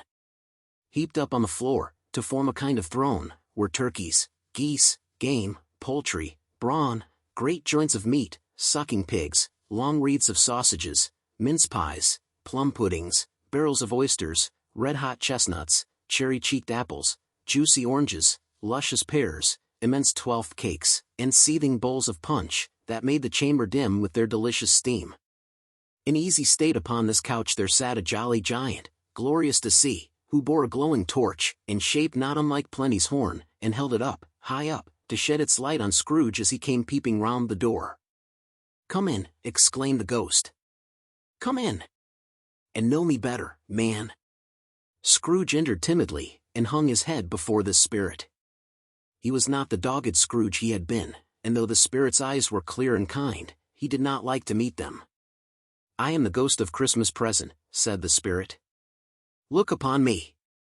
Scrooge reverently did so. It was clothed in one simple deep green robe, or mantle, bordered with white fur. This garment hung so loosely on the figure, that its capacious breast was bare, as if disdaining to be warded or concealed by any artifice. Its feet, observable beneath the ample folds of the garment, were also bare, and on its head it wore no other covering than a holly wreath, set here and there with shining icicles. Its dark brown curls were long and free as its genial face, its sparkling eye, its open hand, its cheery voice, its unconstrained demeanor, and its joyful air. Girded round its middle was an antique scabbard, but no sword was in it, and the ancient sheath was eaten up with rust. "You have never seen the like of me before," exclaimed the spirit. "Never," Scrooge made answer to it. "Have never walked forth with the younger members of my family, meaning, for I am very young, my elder brothers born in these later years?" pursued the phantom. "I don't think I have," said Scrooge. "I am afraid I have not." "Have you had many brothers, spirit?" "More than 1,800, said the ghost. "A tremendous family to provide for," muttered Scrooge. The ghost of Christmas Present rose. "Spirit," said Scrooge submissively, "conduct me where you will. I went forth last night on compulsion, and I learned a lesson which is working now. Tonight, if you have aught to teach me, let me profit by it. Touch my robe." Scrooge did as he was told, and held it fast. Holly, mistletoe, red berries, ivy, turkeys, geese, game, poultry, brawn, meat, pigs, sausages, oysters, pies, puddings, fruit, and punch, all vanished instantly. So did the room, the fire, the ruddy glow, the hour of night, and they stood in the city streets on Christmas morning, where, for the weather was severe, the people made a rough, but brisk and not unpleasant kind of music, in scraping the snow from the pavement in front of their dwellings, and from the tops of their houses, whence it was mad delight to the boys to see it come plumping down into the road below, and splitting into artificial little snowstorms.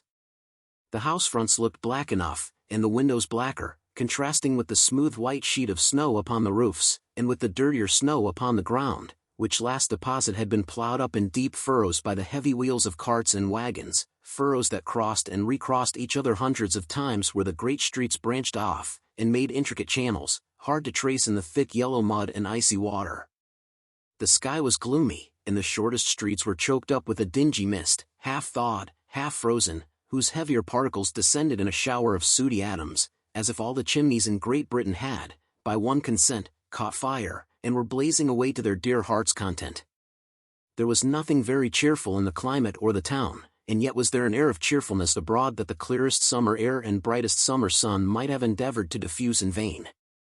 For the people who were shoveling away on the page 76 housetops were jovial and full of glee, calling out to one another from the parapets, and now and then exchanging a facetious snowball, better-natured missile far than many a wordy jest, laughing heartily if it went right, and not less heartily if it went wrong. The poulterers' shops were still half open, and the fruiters were radiant in their glory. There were great, round, pot-bellied baskets of chestnuts, shaped like the waistcoats of jolly old gentlemen, lolling at the doors, and tumbling out into the street in their apoplectic opulence. There were ruddy, brown-faced, broad-girthed Spanish onions, shining in the fatness of their growth like Spanish friars, and winking from their shelves in wanton slyness at the girls as they went by, and glanced demurely at the hung-up mistletoe. There were pears and apples clustered high in blooming pyramids. There were bunches of grapes, made, in the shopkeeper's benevolence, to dangle from conspicuous hooks that people's mouths might water gratis as they passed. There were piles of filberts, mossy and brown, recalling, in their fragrance, ancient walks among the woods, and pleasant shufflings ankle-deep through withered leaves. There were Norfolk biffins, squab and swarthy, setting off the yellow of the oranges and lemons, and, in the great compactness of their juicy persons, urgently entreating and beseeching to be carried home in paper bags and eaten after dinner. The very gold and silver fish, set forth among these choice fruits in a bowl, though members of a dull and stagnant-blooded race, appeared to know that there was something going on, and, to a fish, went gasping round and round their little world in slow and passionless excitement. The grocers! Oh, the grocers! Nearly closed, with perhaps 2 shutters down, or 1, but through those gaps such glimpses. It was not alone that the scales descending on the counter made a merry sound, or that the twine and roller parted company so briskly, or that the canisters were rattled up and down like juggling tricks, or even that the blended scents of tea and coffee were so grateful to the nose, or even that the raisins were so plentiful and rare, the almonds so extremely white, the sticks of cinnamon so long and straight, the other spices so delicious, the candied fruits so caked and spotted with molten sugar as to make the coldest lookers-on feel faint, and subsequently bilious. Nor was it that the figs were moist and pulpy, or that the French plums blushed in modest tartness from their highly decorated boxes, or that everything was good to eat and in its Christmas dress, but the customers were all so hurried and so eager in the hopeful promise of the day, that they tumbled up against each other at the door, crashing their wicker baskets wildly, and left their purchases upon the counter, and came running back to fetch them, and committed hundreds of the like mistakes. In the best humor possible, while the grocer and his people were so frank and fresh, that the polished hearts with which they fastened their aprons behind might have been their own, worn outside for general inspection, and for Christmas daws to peck at if they chose. But soon the steeples called good people all to church and chapel, and away they came, flocking through the streets in their best clothes, and with their gayest faces. And at the same time there emerged, from scores of by-streets, lanes, and nameless turnings, innumerable people, carrying their dinners to the baker shops. The sight of these poor revellers appeared to interest the spirit very much, for he stood with Scrooge beside him in a baker's doorway, and, taking off the covers as their bearers passed, sprinkled incense on their dinners from his torch. And it was a very uncommon kind of torch, for once or twice, when there were angry words between some dinner carriers who had jostled each other, he shed a few drops of water on them from it, and their good humor was restored directly. For they said, it was a shame to quarrel upon Christmas Day. And so it was. God love it, so it was. In time the bells ceased, and the bakers were shut up, and yet there was a genial shadowing forth of all these dinners, and the progress of their cooking, in the thawed blotch of wet above each baker's oven, where the pavement smoked as if its stones were cooking too. "Is there a peculiar flavor in what you sprinkle from your torch?" asked Scrooge. "There is. My own." "Would it apply to any kind of dinner on this day?" asked Scrooge. "To any kindly given. To a poor one most."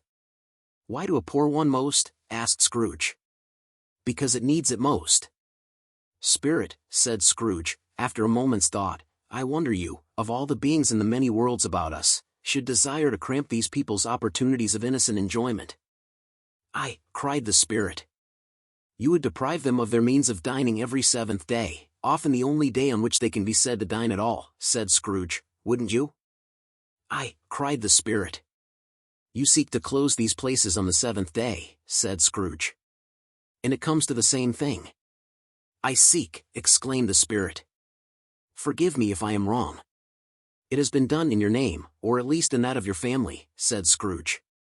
There are some upon this earth of yours, returned the spirit, who lay claim to know us, and who do their deeds of passion, pride, ill will, hatred, envy, bigotry, and selfishness in our name, who are as strange to us, and all our kith and kin, as if they had never lived. Remember that, and charge their doings on themselves, not us. Scrooge promised that he would, and they went on, invisible, as they had been before, into the suburbs of the town. It was a remarkable quality of the ghost, which Scrooge had observed at the baker's, that notwithstanding his gigantic size, he could accommodate himself to any place with ease, and that he stood beneath a low roof quite as gracefully and like a supernatural creature as it was possible he could have done in any lofty hall.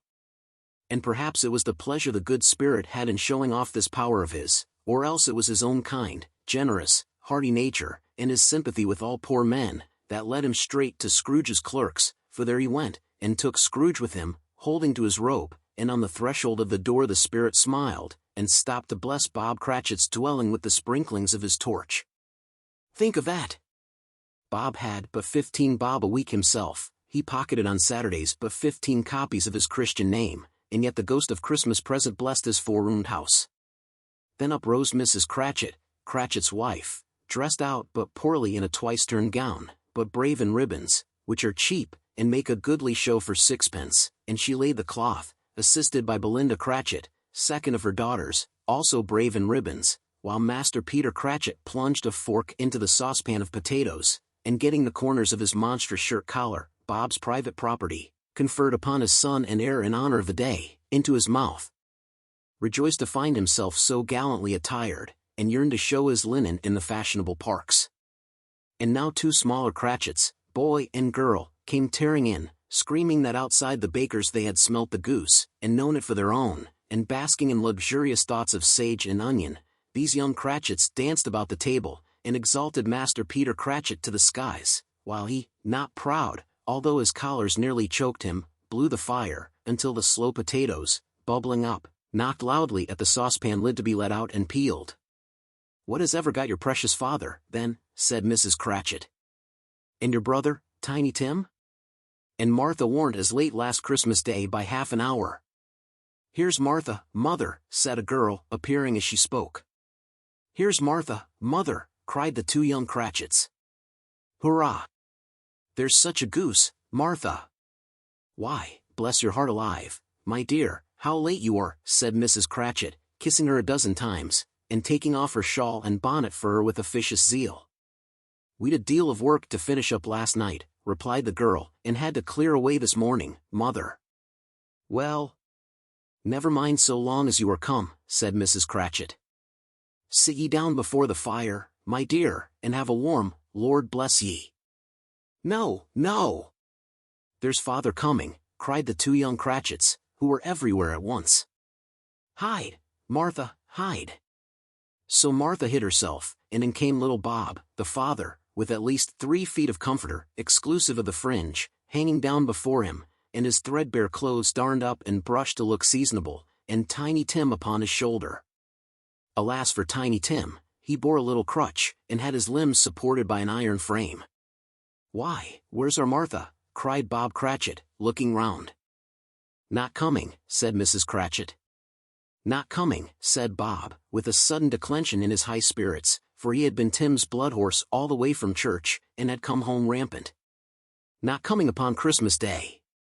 Martha didn't like to see him disappointed, if it were only in joke, so she came out prematurely from behind the closet door, and ran into his arms, while the 2 young Cratchits hustled Tiny Tim, and bore him off into the wash-house, that he might hear the pudding singing in the copper. And how did little Tim behave? Asked Mrs. Cratchit when she had rallied Bob on his credulity, and Bob had hugged his daughter to his heart's content. As good as gold, said Bob, and better. Somehow, he gets thoughtful, sitting by himself so much, and thinks the strangest things you ever heard. He told me, coming home, that he hoped the people saw him in the church, because he was a cripple, and it might be pleasant to them to remember upon Christmas Day who made lame beggars walk and blind men see. Bob's voice was tremulous when he told them this, and trembled more when he said that Tiny Tim was growing strong and hearty.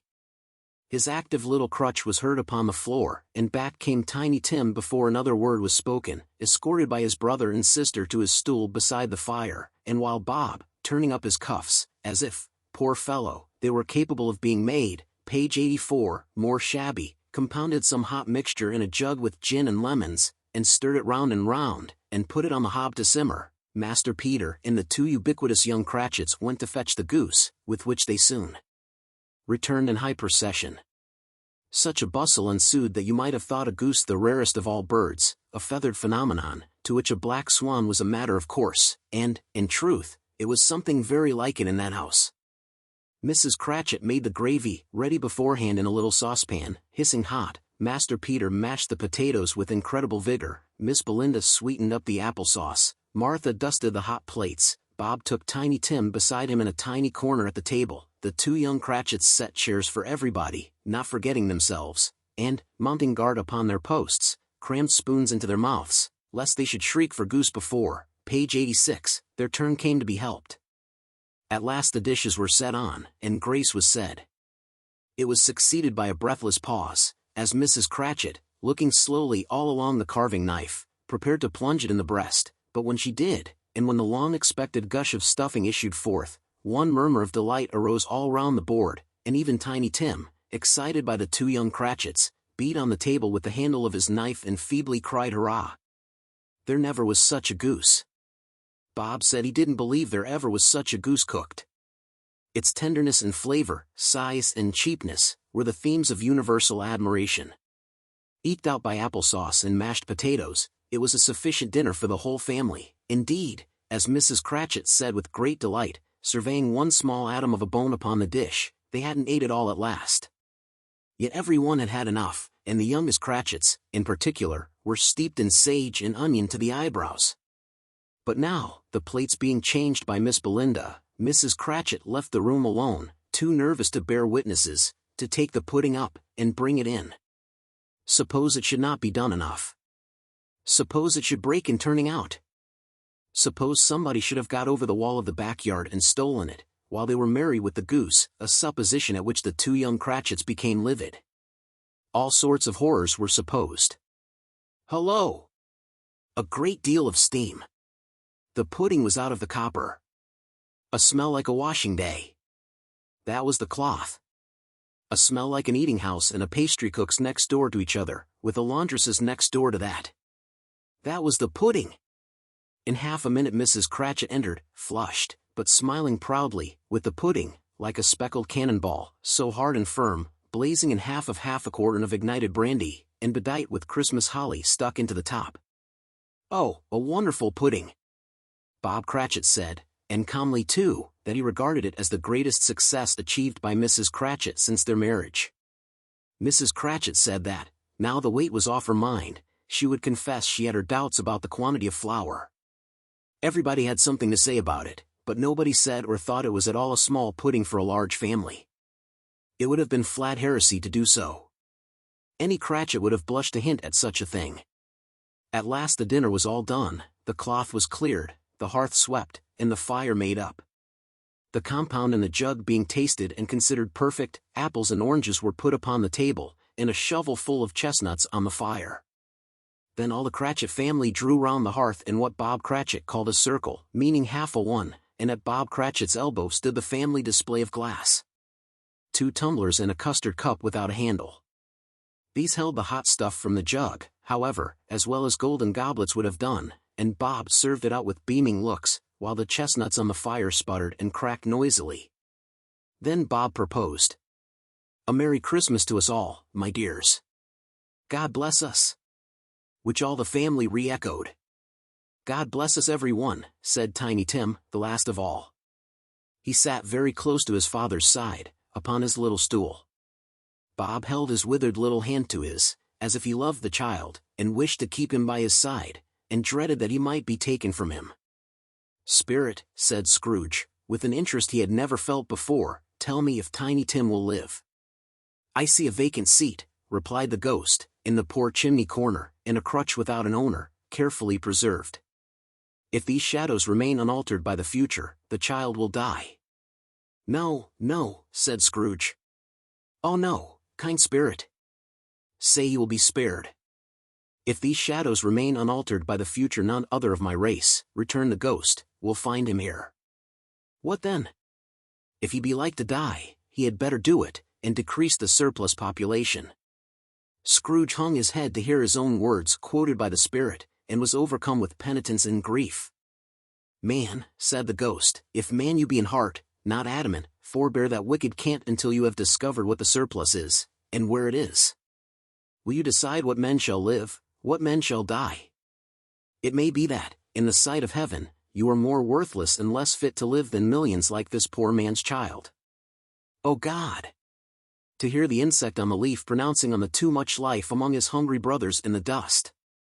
Scrooge bent before the ghost's rebuke, and, trembling, cast his eyes upon the ground. But he raised them speedily on hearing his own name. Mr. Scrooge, said Bob. I'll give you Mr. Scrooge, the founder of the feast. The founder of the feast, indeed, cried Mrs. Cratchit, reddening. I wish I had him here. I'd give him a piece of my mind to feast upon, and I hope he'd have a good appetite for it.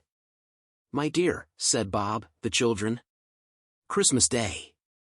It should be Christmas Day, I am sure, said she, on which one drinks the health of such an odious, stingy, hard, unfeeling man as Mr. Scrooge. You know he is, Robert. Nobody knows it better than you do, poor fellow. My dear, was Bob's mild answer. Christmas Day. I'll drink his health for your sake in the days, said Mrs. Cratchit, not for his. Long life to him. A Merry Christmas and a Happy New Year. He'll be very merry and very happy, I have no doubt. The children drank the toast after her. It was the first of their proceedings which had no heartiness in it. Tiny Tim drank it last of all, but he didn't care tuppence for it. Scrooge was the ogre of the family. The mention of his name cast a dark shadow on the party, which was not dispelled for full 5 minutes. After it had passed away they were 10 times merrier than before, from the mere relief of Scrooge the baleful being done with. Bob Cratchit told them how he had a situation in his eye for Master Peter, which would bring in, if obtained, full 5 and 6pence weekly. The 2 young Cratchits laughed tremendously at the idea of Peter's being a man of business, and Peter himself looked thoughtfully at the fire from between his collars, as if he were deliberating what particular investments he should favor when he came into the receipt of that bewildering income. Martha, who was a poor apprentice at a milliner's, then told them what kind of work she had to do, and how many hours she worked at a stretch, and how she meant to lie abed tomorrow morning for a good long rest, tomorrow being a holiday she passed at home. Also how she had seen a countess and a lord some days before, and how the lord was much about as tall as Peter, at which Peter pulled up his collar so high that you couldn't have seen his head if you had been there. All this time the chestnuts and the jug went round and round, and by they had a song, about a lost child traveling in the snow, from Tiny Tim, who had a plaintive little voice, and sang it very well indeed. There was nothing of high mark in this. They were not a handsome family, they were not well dressed, their shoes were far from being waterproof, their clothes were scanty, and Peter might have known, and very likely did, the inside of a pawnbroker's. But they were happy, grateful, pleased with one another, and contented with the time, and when they faded, and looked happier yet in the bright sprinklings of the spirit's torch at parting, Scrooge had his eye upon them, and especially on Tiny Tim, until the last. By this time it was getting dark, and snowing pretty heavily, and as Scrooge and the spirit went along the streets, the brightness of the roaring fires in kitchens, parlors, and all sorts of rooms was wonderful. Here, the flickering of the blaze showed preparations for a cozy dinner, with hot plates baking through and through before the fire, and deep red curtains, ready to be drawn to shut out cold and darkness. There, all the children of the house were running out into the snow to meet their married sisters, brothers, cousins, uncles, aunts, and be the first to greet them. Here, again, were shadows on the window blinds of guests assembling, and there a group of handsome girls, all hooded and fur-booted, and all chattering at once, tripped lightly off to some near neighbor's house, where, woe upon the single man who saw them enter, artful witches, well they knew it, in a glow. But, if you had judged from the numbers of people on their way to friendly gatherings, you might have thought that no one was at home to give them welcome when they got there, instead of every house expecting company, and piling up its fires half chimney high. Blessings on it, how the ghost exulted! How it bared its breadth of breast, and opened its capacious palm, and floated on, outpouring with a generous hand its bright and harmless mirth on everything within its reach. The very lamplighter, who ran on before, dotting the dusky street with specks of light, and who was dressed to spend the evening somewhere, laughed out loudly as the spirit passed, though little kenned the lamplighter that he had any company but Christmas. And now, without a word of warning from the ghost, they stood upon a bleak and desert moor, where monstrous masses of rude stone were cast about, as though it were the burial place of giants, and water spread itself wheresoever it listed, or would have done so, but for the frost that held it prisoner, and nothing grew but moss and furze, and coarse, rank grass. Down in the west the setting sun had left a streak of fiery red, which glared upon the desolation for an instant, like a sullen eye, and frowning lower, lower, lower yet, was lost in the thick gloom of darkest night. "What place is this?" asked Scrooge. "A place where miners live, who labor in the bowels of the earth," returned the spirit. "But they know me. See!" A light shone from the window of a hut, and swiftly they advanced towards it.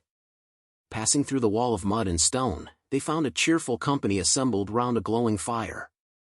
An old man and woman, with their children and their children's children, and another generation beyond that, all decked out gaily in their holiday attire. The old man, in a voice that seldom rose above the howling of the wind upon the barren waste, was singing them a Christmas song. It had been a very old song when he was a boy, and from time to time they all joined in the chorus. So surely as they raised their voices, the old man got quite blithe and loud, and so surely as they stopped, his vigor sank again. The spirit did not tarry here, but bade Scrooge hold his robe, and, passing on above the moor, sped whither? Not to see? To see! To Scrooge's horror, looking back, he saw the last of the land, a frightful range of rocks, behind them, and his ears were deafened by the thundering of water, as it rolled and roared, and raged among the dreadful caverns it had worn, and fiercely tried to undermine the earth. Built upon a dismal reef of sunken rocks, some league or so from shore, on which the waters chafed and dashed, the wild year through, there stood a solitary lighthouse. Great heaps of seaweed clung to its base, and storm birds, born of the wind, one might suppose, as seaweed of the water, rose and fell about it, like the waves they skimmed. But, even here, two men who watched the light had made a fire, that through the loophole in the thick stone wall shed out a ray of brightness on the awful sea. Joining their horny hands over the rough table at which they sat, they wished each other Merry Christmas in their kin of grog, and one of them, the elder too, with his face all damaged and scarred with hard, page 96, weather, as the figurehead of an old ship might be, struck up a sturdy song that was like a gale in itself. Again the ghost sped on, above the black and heaving sea, on, until being far away, as he told Scrooge, from any shore, they lighted on a ship. They stood beside the helmsman at the wheel, the lookout in the bow, the officers who had the watch, dark, ghostly figures in their several stations, but every man among them hummed a Christmas tune, or had a Christmas thought, or spoke below his breath to his companion of some bygone Christmas day, with homeward hopes belonging to it. And every man on board, waking or sleeping, good or bad, had had a kinder word for one another on that day than on any day in the year, and had shared to some extent in its festivities, and had remembered those he cared for at a distance, and had known that they delighted to remember him. It was a great surprise to Scrooge, while listening to the moaning of the wind, and thinking what a solemn thing it was to move on through the lonely darkness over an unknown abyss, whose depths were secrets as profound as death. It was a great surprise to Scrooge, while thus engaged, to hear a hearty laugh. It was a much greater surprise to Scrooge to recognize it as his own nephew's and to find himself in a bright, dry, gleaming room, with the spirit standing smiling by his side, and looking at that same nephew with approving affability. "Ha, ha," laughed Scrooge's nephew. "Ha, ha, ha. If you should happen, by any unlikely chance, to know a man more blessed in a laugh than Scrooge's nephew, all I can say is, I should like to know him too. Introduce him to me, and I'll cultivate his acquaintance.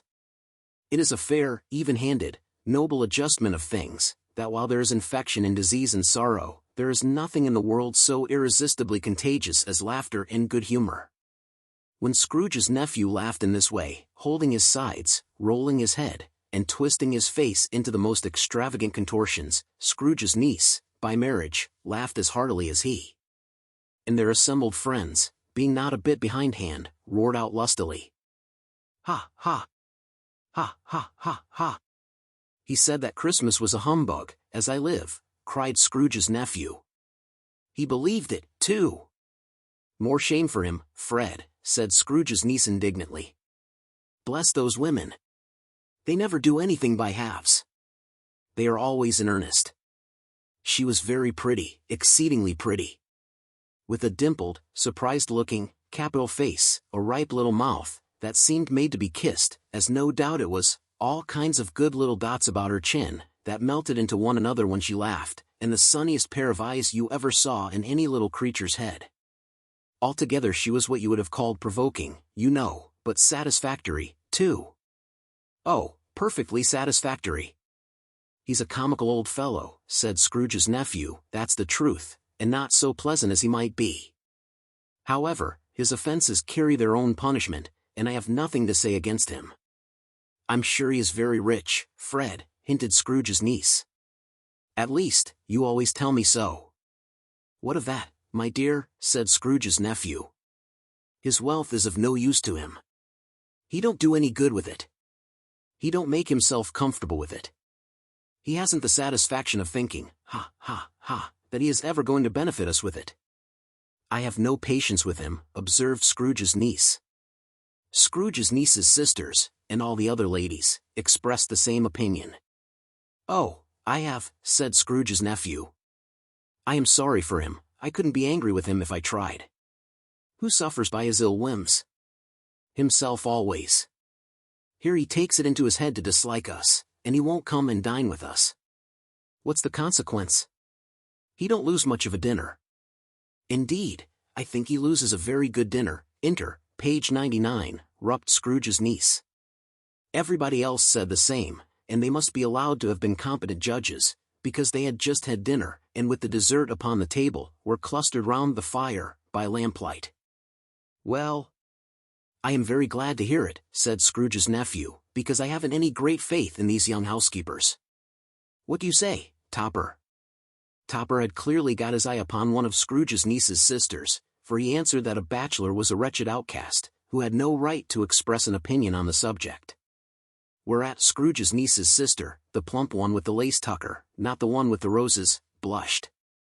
Do go on, Fred, said Scrooge's niece, clapping her hands. He never finishes what he begins to say. He is such a ridiculous fellow. Scrooge's nephew revelled in another laugh, and as it was impossible to keep the infection off, though the plump sister tried hard to do it with aromatic vinegar, his example was unanimously followed. I was only going to say, said Scrooge's nephew, that the consequence of his taking a dislike to us, and not making merry with us, is, as I think, that he loses some pleasant moments, which could do him no harm. I am sure he loses pleasanter companions than he can find in his own thoughts, either in his mouldy old office or his dusty chambers. I mean to give him the same chance every year, whether he likes it or not, for I pity him. He may rail at Christmas till he dies, but he can't help thinking better of it. I defy him, if he finds me going there, in good temper, year after year, and saying, Uncle Scrooge, how are you? If it only put him in the vein to leave his poor clerk £50, that's something, and I think I shook him yesterday. It was their turn to laugh now, at the notion of his shaking Scrooge. But being thoroughly good-natured, and not much caring what they laughed at, so that they laughed at any rate, he encouraged them in their merriment, and passed the bottle, joyously. After tea they had some music. For they were a musical family, and knew what they were about when they sung a glee or catch, I can assure you, especially Topper, who could growl away in the bass like a good one, and never swell the large veins in his forehead, or get red in the face over it. Scrooge's niece played well upon the harp, and played, among other tunes, a simple little air, a mere nothing, you might learn to whistle it in 2 minutes, which had been familiar to the child who fetched Scrooge from the boarding school, as he had been reminded by the ghost of Christmas past. When this strain of music sounded, all the things that ghost had shown him came upon his mind. He softened more and more, and thought that if he could have listened to it often, years ago, he might have cultivated the kindnesses of life for his own happiness with his own hands, without resorting to the sexton's spade that buried Jacob Marley. But they didn't devote the whole evening to music. After a while they played at forfeits, for it is good to be children sometimes, and never better than at Christmas, when its mighty founder was a child himself. Stop! there was first a game at blind man's buff. Of course there was. And I no more believe Topper was really blind than I believe he had eyes in his boots. My opinion is, that it was a done thing between him and Scrooge's nephew, and that the ghost of Christmas Present knew it. The way he went after that plump sister and the lace tucker was an outrage on the credulity of human nature. Knocking down the fire irons, tumbling over the chairs, bumping up against the piano, smothering himself amongst the curtains, wherever she went, there went he. He always knew where the plump sister was. He wouldn't catch anybody else. If you had fallen up against him, as some of them did, on purpose, he would have made a feint of endeavoring to seize you, which would have been an affront to your understanding, and would instantly have sidled off in the direction of the plump sister. She often cried out that it wasn't fair, and it really was not. But when, at last, he caught her, when, in spite of all her silken rustlings, and her rapid flutterings past him, he got her into a corner whence there was no escape, then his conduct was the most execrable. For his pretending not to know her, his pretending that it was necessary to touch her head-dress, and further to assure himself of her identity by pressing a certain ring upon her finger, and a certain chain about her neck, was vile, monstrous. No doubt she told him her opinion of it when, another blind man being in office, they were so very confidential together behind the curtains. Scrooge's niece was not one of the blind man's buff party, but was made comfortable with a large chair and a footstool, in a snug corner where the ghost and Scrooge were close behind her. But she joined in the forfeits, and loved her love to admiration with all the letters of the alphabet. Likewise at the game of how, when, and where, she was very great, and, to the secret joy of Scrooge's nephew, beat her sisters hollow, though they were sharp girls too, as Topper could have told you. There might have been 20 people there, young and old, but they all played, and so did Scrooge, for wholly forgetting, in the interest he had in what was going on, that his voice made no sound in their ears. He sometimes came out with his guess quite loud, and very often guessed right, too, for the sharpest needle, best Whitechapel, warranted not to cut in the eye, was not sharper than Scrooge, blunt as he took it in his head to be. The ghost was greatly pleased to find him in this mood, and looked upon him with such favor that he begged like a boy to be allowed to stay until the guests departed. But this the spirit said could not be done. "Here is a new game," said Scrooge. "1 half-hour, spirit, only one." It was a game called Yes and No, where Scrooge's nephew had to think of something, and the rest must find out what, he only answering to their questions yes or no, as the case was. The brisk fire of questioning to which he was exposed elicited from him that he was thinking of an animal, a live animal, rather a disagreeable animal, a savage animal, an animal that growled and grunted sometimes, and talked sometimes and lived in London, and walked about the streets, and wasn't made a show of, and wasn't led by anybody, and didn't live in a menagerie, and was never killed in a market, and was not a horse, or an ass, or a cow, or a bull, or a tiger, or a dog, or a pig, or a cat, or a bear. At every fresh question that was put to him, this nephew burst into a fresh roar of laughter, and was so inexpressibly tickled, that he was obliged to get up off the sofa and stamp. At last the plump sister, falling into a similar state, cried out, "I have found it out. I know what it is, Fred. I know what it is." "What is it?" cried Fred. "It's your Uncle Scrooge." Which it certainly was. Admiration was the universal sentiment, though some objected that the reply to "Is it a bear?" ought to have been yes, inasmuch as an answer in the negative was sufficient to have diverted their thoughts from Mr. Scrooge, supposing they had ever had any tendency that way. "He has given us plenty of merriment, I am sure," said Fred, "and it would be ungrateful not to drink his health. Here is a glass of mulled wine ready to our hand at the moment, and I say, Uncle Scrooge." "Well, Uncle Scrooge," they cried. "A Merry Christmas and a Happy New Year to the old man, whatever he is," said Scrooge's nephew. "He wouldn't take it from me, but may he have it, nevertheless. Uncle Scrooge." Uncle Scrooge had imperceptibly become so gay and light of heart, that he would have pledged the unconscious company in return, and thanked them in an inaudible speech, if the ghost had given him time. But the whole scene passed off in the breath of the last word spoken by his nephew, and he and the spirit were again upon their travels. Much they saw, and far they went, and many homes they visited, but always with a happy end. The spirits stood beside sick beds, and they were cheerful, on foreign lands, and they were close at home, by struggling men, and they were patient in their greater hope, by poverty, and it was rich. In almshouse, hospital, and jail, in misery's every refuge, where vain man in his little brief authority had not made fast the door, and barred the spirit out, he left his blessing and taught Scrooge his precepts. It was a long night, if it were only a night, but Scrooge had his doubts of this, because the Christmas holidays appeared to be condensed into the space of time they passed together. It was strange, too, that, while Scrooge remained unaltered in his outward form, the ghost grew older, clearly older. Scrooge had observed this change, but never spoke of it until they left the children's 12th night party, when, looking at the spirit as they stood together in an open place, he noticed that its hair was gray. "Are spirits' lives so short?" asked Scrooge. "My life upon this globe is very brief," replied the ghost. "It ends tonight." "Tonight!" cried Scrooge. "Tonight at midnight. Hark! The time is drawing near." The chimes were ringing the 11:15 at that moment. "Forgive me if I am not justified in what I ask," said Scrooge, looking intently at the spirit's robe, "but I see something strange, and not belonging to yourself, protruding from your skirts." "Is it a foot or a claw?" "It might be a claw, for the flesh there is upon it," was the spirit's sorrowful reply. "Look here!" From the foldings of its robe it brought two children, wretched, abject, frightful, hideous, miserable. They knelt down at its feet, and clung upon the outside of its garment. "Oh man! Look here!" Look down here," exclaimed the ghost. They were a boy and girl. Yellow, meager, ragged, scowling, wolfish, but prostrate, too, in their humility. Where graceful youth should have filled their features out, and touched them with its freshest tints, a stale and shriveled hand, like that of age, had pinched and twisted them, and pulled them into shreds. Where angels might have sat enthroned, devils lurked, and glared out menacing.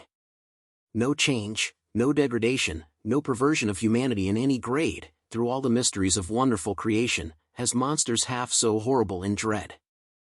Scrooge started back, appalled. Having them shown to him in this way, he tried to say they were fine children, but the words choked themselves, rather than be parties to a lie of such enormous magnitude. "Spirit! Are they yours?" Scrooge could say no more. "They are man's," said the spirit, looking down upon them. "And they cling to me, appealing from their fathers. This boy is ignorance. This girl is want. Beware of them both, and all of their degree, but most of all beware this boy, for on his brow I see that written which is doom, unless the writing be erased." "Deny it," cried the spirit, stretching out his hand towards the city. "Slander those who tell it ye. Admit it for your factious purposes, and make it worse. And bide the end. Have they no refuge or resource?" cried Scrooge. "Are there no prisons?" said the spirit, turning on him for the last time with his own words. "Are there no workhouses?" The bell struck 12. Scrooge looked about him for the ghost, and saw it not. As the last stroke ceased to vibrate, he remembered the prediction of old Jacob Marley, and, lifting up his eyes, beheld a solemn phantom, draped and hooded, coming like a mist along the ground towards him. Stave 4. The last of the spirits. The phantom slowly, gravely, silently approached. When it came near him, Scrooge bent down upon his knee, for in the very air through which the spirit moved it seemed to scatter gloom and mystery. It was shrouded in a deep black garment, which concealed its head, its face, its form, and left nothing of it visible, save one outstretched hand. But for this, it would have been difficult to detach its figure from the night, and separate it from the darkness by which it was surrounded. He felt that it was tall and stately when it came beside him, and that its mysterious presence filled him with a solemn dread. He knew no more, for the spirit neither spoke nor moved. "I am in the presence of the ghost of Christmas yet to come," said Scrooge. The spirit answered not, but pointed onward with its hand. "You are about to show me shadows of the things that have not happened, but will happen in the time before us," Scrooge pursued. "Is that so, spirit?" The upper portion of the garment was contracted for an instant in its folds, as if the spirit had inclined its head. That was the only answer he received. Although well used to ghostly company by this time, Scrooge feared the silent shape so much that his legs trembled beneath him, and he found that he could hardly stand when he prepared to follow it.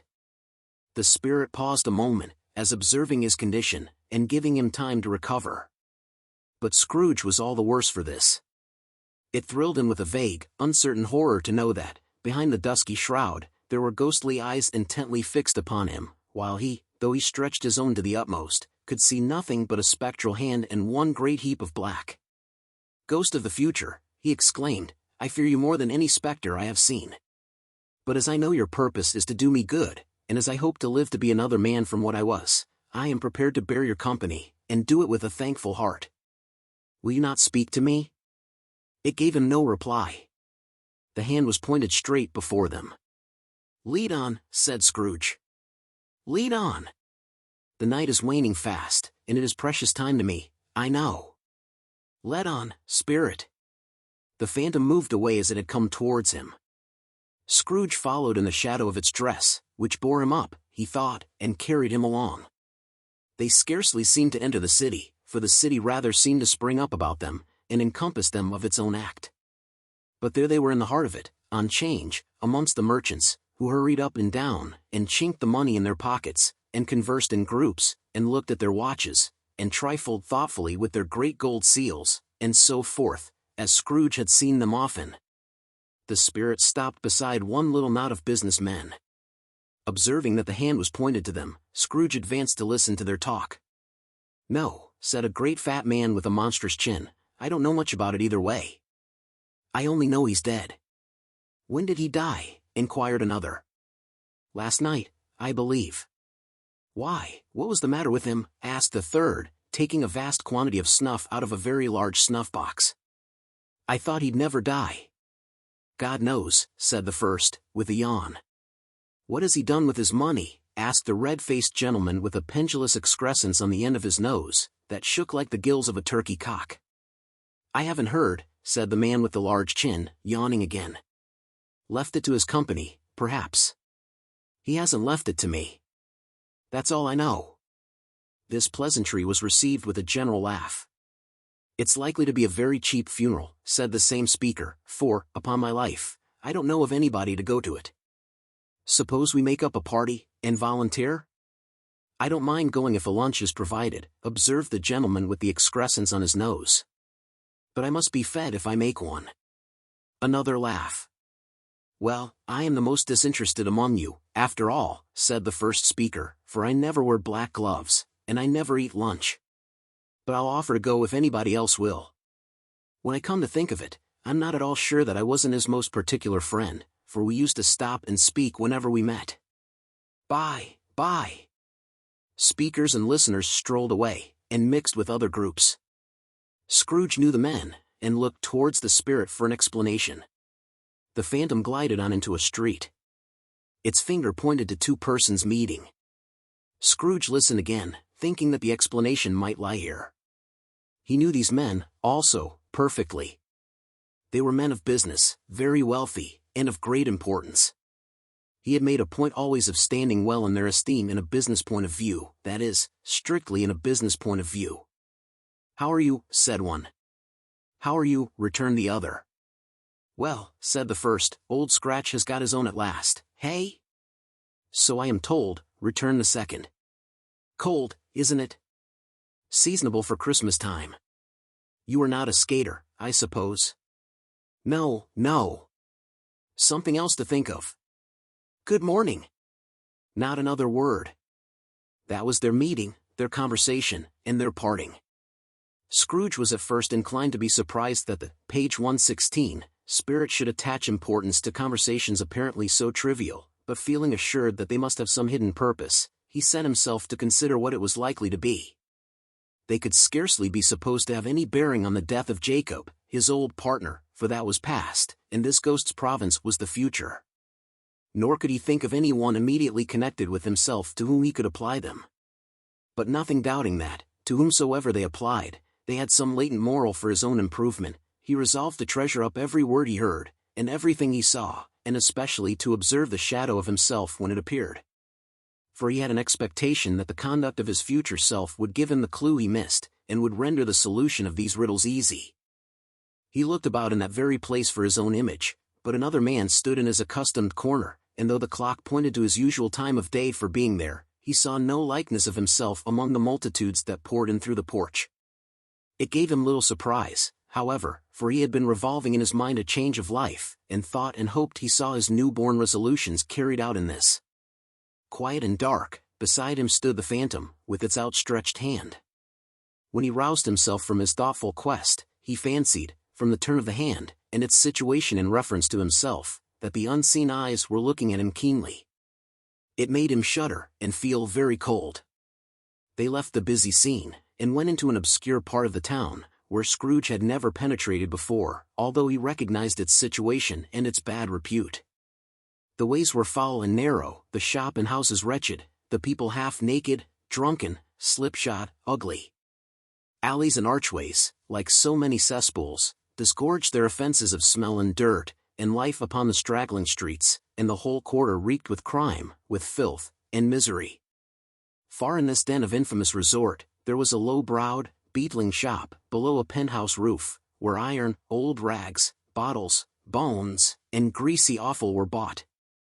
Upon the floor within were piled up heaps of rusty keys, nails, chains, hinges, files, scales, weights, and refuse iron of all kinds. Secrets that few would like to scrutinize were bred and hidden in mountains of unseemly rags, masses of corrupted fat, and sepulchres of bones. Sitting in among the wares he dealt in, by a charcoal stove made of old bricks, was a gray-haired rascal, nearly 70 years of age, who had screened himself from the cold air without by a frowsy curtaining of miscellaneous tatters hung upon a line, and smoked his pipe in all the luxury of calm retirement. Scrooge and the phantom came into the presence of this man, just as a woman with a heavy bundle slunk into the shop. But she had scarcely entered, when another woman, similarly laden, came in too, and she was closely followed by a man in faded black, who was no less startled by the sight of them than they had been upon the recognition of each other. After a short period of blank astonishment, in which the old man with the pipe had joined them, they all three burst into a laugh. "Let the charwoman alone to be the first," cried she who had entered first. "Let the laundress alone to be the second, and let the undertaker's man alone to be the third. Look here, old Joe, here's a chance. If we haven't all three met here without meaning it." "You couldn't have met in a better place," said old Joe, removing his pipe from his mouth. "Come into the parlor. You were made free of it long ago, you know, and the other two ain't strangers. Stop till I shut the door of the shop. Ah! How it squeaks! There ain't such a rusty bit of metal in the place as its own hinges, I believe, and I'm sure there's no such old bones here as mine. Ha! Ha! We're all suitable to our calling, we're well matched. Come into the parlor. Come into the parlor." The parlor was the space behind the screen of rags. The old man raked the fire together with an old stair rod, and having trimmed his smoky lamp, for it was night, with the stem of his pipe, put it into his mouth again. While he did this, the woman who had already spoken threw her bundle on the floor, and sat down in a flaunting manner on a stool, crossing her elbows on her knees, and looking with a bold defiance at the other two. "What odds, then? What odds, Mrs. Dilber?" said the woman. "Every person has a right to take care of themselves." "He always did." "That's true, indeed," said the laundress. "No man more so." "Why, then, don't stand staring as if you was afraid, woman. Who's the wiser? We're not going to pick holes in each other's coats, I suppose." "No, indeed," said Mrs. Dilber and the man together. "We should hope not." "Very well then," cried the woman. "That's enough. Who's the worse for the loss of a few things like these? Not a dead man, I suppose?" "No, indeed," said Mrs. Dilber, laughing. "If he wanted to keep him after he was dead, a wicked old screw," pursued the woman, "why wasn't he natural in his lifetime? If he had been, he'd have had somebody to look after him when he was struck with death, instead of lying gasping out his last there, alone by himself." "It's the truest word that ever was spoke," said Mrs. Dilber. "It's a judgment on him." "I wish it was a little heavier judgment," replied the woman, "and it should have been, you may depend upon it, if I could have laid my hands on anything else. Open that bundle, old Joe, and let me know the value of it. Speak out plain. I'm not afraid to be the first, nor afraid for them to see it. We knew pretty well that we were helping ourselves before we met here, I believe. It's no sin. Open the bundle, Joe. But the gallantry of her friends would not allow of this, and the man in faded black, mounting the breach first, produced his plunder. It was not extensive. A seal or two, a pencil case, a pair of sleeve buttons, and a brooch of no great value, were all. They were severally examined and appraised by old Joe, who chalked the sums he was disposed to give for each upon the wall, and added them up into a total when he found that there was nothing more to come. "That's your account," said Joe, "and I wouldn't give another sixpence, if I was to be boiled for not doing it." "Who's next?" Mrs. Dilbear was next. Sheets and towels, a little wearing apparel, 2 old-fashioned silver teaspoons, a pair of sugar tongs, and a few boots.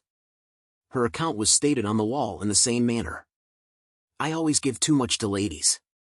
It's a weakness of mine, and that's the way I ruin myself," said old Joe. "That's your account. If you asked me for another penny, and made it an open question, I'd repent of being so liberal, and knock off half a crown." "And now undo my bundle, Joe," said the first woman. Joe went down on his knees for the greater convenience of opening it, and, having unfastened a great many knots, dragged out a large heavy roll of some dark stuff. "What do you call this?" said Joe. "Bed curtains?" "Ah," returned the woman, laughing and leaning forward on her crossed arms. "Bed curtains.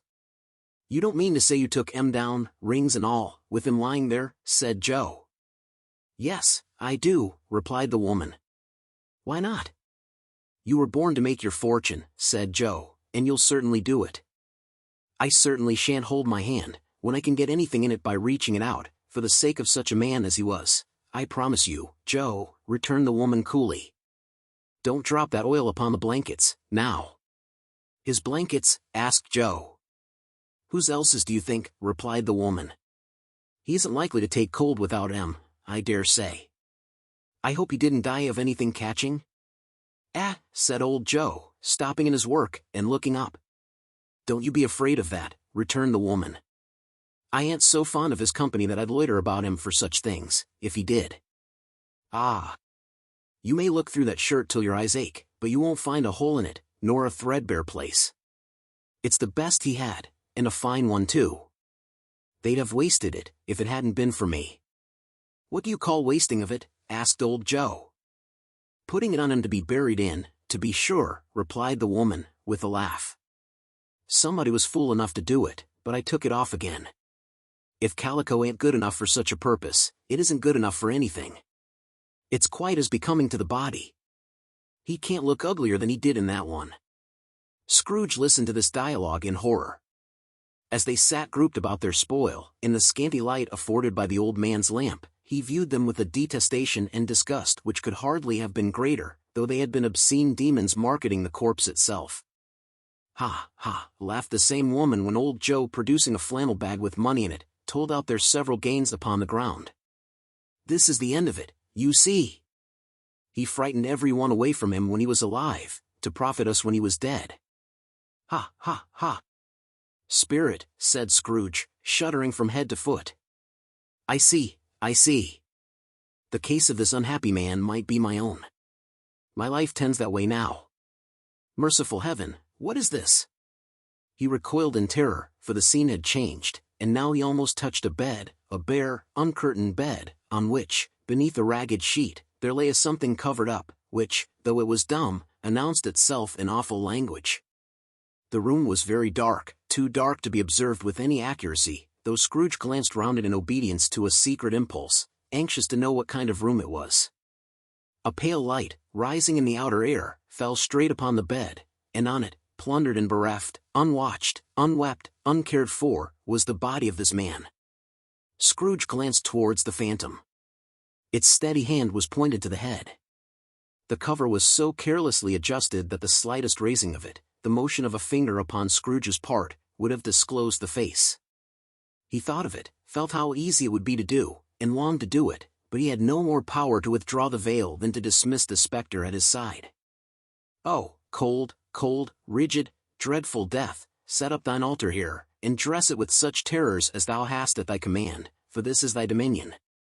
But of the loved, revered, and honored head thou canst not turn one hair to thy dread purposes, or make one feature odious. It is not that the hand is heavy, and will fall down when released, it is not that the heart and pulse are still, but that the hand was open, generous, and true, the heart brave, warm, and tender, and the pulse a man's. Strike, shadow, strike! And see his good deeds springing from the wound, to sow the world with life immortal. No voice pronounced these words in Scrooge's ears, and yet he heard them when he looked upon the bed. He thought, if this man could be raised up now, what would be his foremost thoughts? Avarice, hard dealing, griping cares? They have brought him to a rich end, truly. He lay in the dark, empty house, with not a man, a woman, or a child to say he was kind to me in this or that, and for the memory of one kind word I will be kind to him. A cat was tearing at the door, and there was a sound of gnawing rats beneath the hearthstone. What they wanted in the room of death, and why they were so restless and disturbed, Scrooge did not dare to think. "Spirit," he said, "this is a fearful place.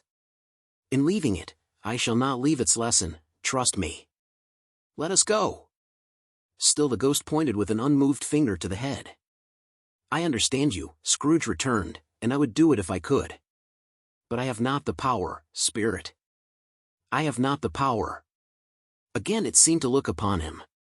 "If there is any person in the town who feels emotion caused by this man's death," said Scrooge, quite agonized, "show that person to me, Spirit, I beseech you." The phantom spread its dark robe before him for a moment, like a wing, and, withdrawing it, revealed a room by daylight, where a mother and her children were. She was expecting someone, and with anxious eagerness, for she walked up and down the room, started at every sound, looked out from the window, glanced at the clock, tried, but in vain, to work with her needle, and could hardly bear the voices of her children in their play. At length the long-expected knock was heard. She hurried to the door, and met her husband, a man whose face was careworn and depressed, though he was young. There was a remarkable expression in it now, a kind of serious delight of which he felt ashamed, and which he struggled to repress. He sat down to the dinner that had been hoarding for him by the fire, and when she asked him faintly what news, which was not until after a long silence, he appeared embarrassed how to answer. "Is it good," she said, "or bad, to help him?" "Bad," he answered. "We are quite ruined." "No. There is hope yet, Caroline." "If he relents," she said, amazed, "there is. Nothing is past hope, if such a miracle has happened." "He is past relenting," said her husband. "He is dead." She was a mild and patient creature, if her face spoke truth, but she was thankful in her soul to hear it, and she said so with clasped hands. She prayed forgiveness the next moment, and was sorry, but the first was the emotion of her heart. "What the half-drunken woman, whom I told you of last night, said to me when I tried to see him and obtain a week's delay, and what I thought was a mere excuse to avoid me, turns out to have been quite true. He was not only very ill, but dying, then. To whom will our debt be transferred? I don't know. But, before that time, we shall be ready with the money, and even though we were not, it would be bad fortune indeed to find so merciless a creditor in his successor. We may sleep tonight with light hearts, Caroline." Yes. Soften it as they would, their hearts were lighter. The children's faces, hushed and clustered round to hear what they so little understood, were brighter, and it was a happier house for this man's death. The only emotion that the ghost could show him, caused by the event, was one of pleasure. "Let me see some tenderness connected with a death," said Scrooge, "or that dark chamber, Spirit, which we left just now, will be forever present to me." The ghost conducted him through several streets familiar to his feet, and as they went along, Scrooge looked here and there to find himself, but nowhere was he to be seen. They entered poor Bob Cratchit's house, the dwelling he had visited before, and found the mother and the children seated round the fire. Quiet. Very quiet. The noisy little Cratchits were as still as statues in one corner, and sat looking up at Peter, who had a book before him. The mother and her daughters were engaged in sewing. But surely they were very quiet. And he took a child, and set him in the midst of them. Where had Scrooge heard those words? He had not dreamed them. The boy must have read them out as he and the Spirit crossed the threshold. Why did he not go on? The mother laid her work upon the table, and put her hand up to her face. "The color hurts my eyes," she said. "The color? Ah, poor Tiny Tim. "They're better now again," said Cratchit's wife. "It makes them weak by candlelight, and I wouldn't show weak eyes to your father when he comes home for the world. It must be near his time." "Past it rather," Peter answered, shutting up his book. "But I think he has walked a little slower than he used, these few last evenings, mother." They were very quiet again. At last she said, and in a steady, cheerful voice, that only faltered once, I have known him walk with Tiny Tim upon his shoulder very fast indeed." "And so have I," cried Peter. "Often." "And so have I," exclaimed another. "So had all." "But he was very light to carry," she resumed, intent upon her work, "and his father loved him so, that it was no trouble, no trouble. And there is your father at the door." She hurried out to meet him, and little Bob in his comforter, he had need of it, poor fellow, came in. His tea was ready for him on the hob, and they all tried who should help him to it most. Then the two young Cratchits got upon his knees, and laid, each child, a little cheek against his face, as if they said, "Don't mind it, father. Don't be grieved." Bob was very cheerful with them, and spoke pleasantly to all the family. He looked at the work upon the table, and praised the industry and speed of Mrs. Cratchit and the girls. They would be done long before Sunday, he said. "Sunday! You went today, then, Robert?" said his wife. "Yes, my dear," returned Bob. "I wish you could have gone. It would have done you good to see how green a place it is. But you'll see it often." I promised him that I would walk there on a Sunday. "My little child," cried Bob. "My little child." He broke down all at once. He couldn't help it. If he could have helped it, he and his child would have been farther apart, perhaps, than they were. He left the room, and went upstairs into the room above, which was lighted cheerfully, and hung with Christmas. There was a chair set close beside the child, and there were signs of someone having been there lately. Poor Bob sat down in it, and when he had thought a little and composed himself, he kissed the little face.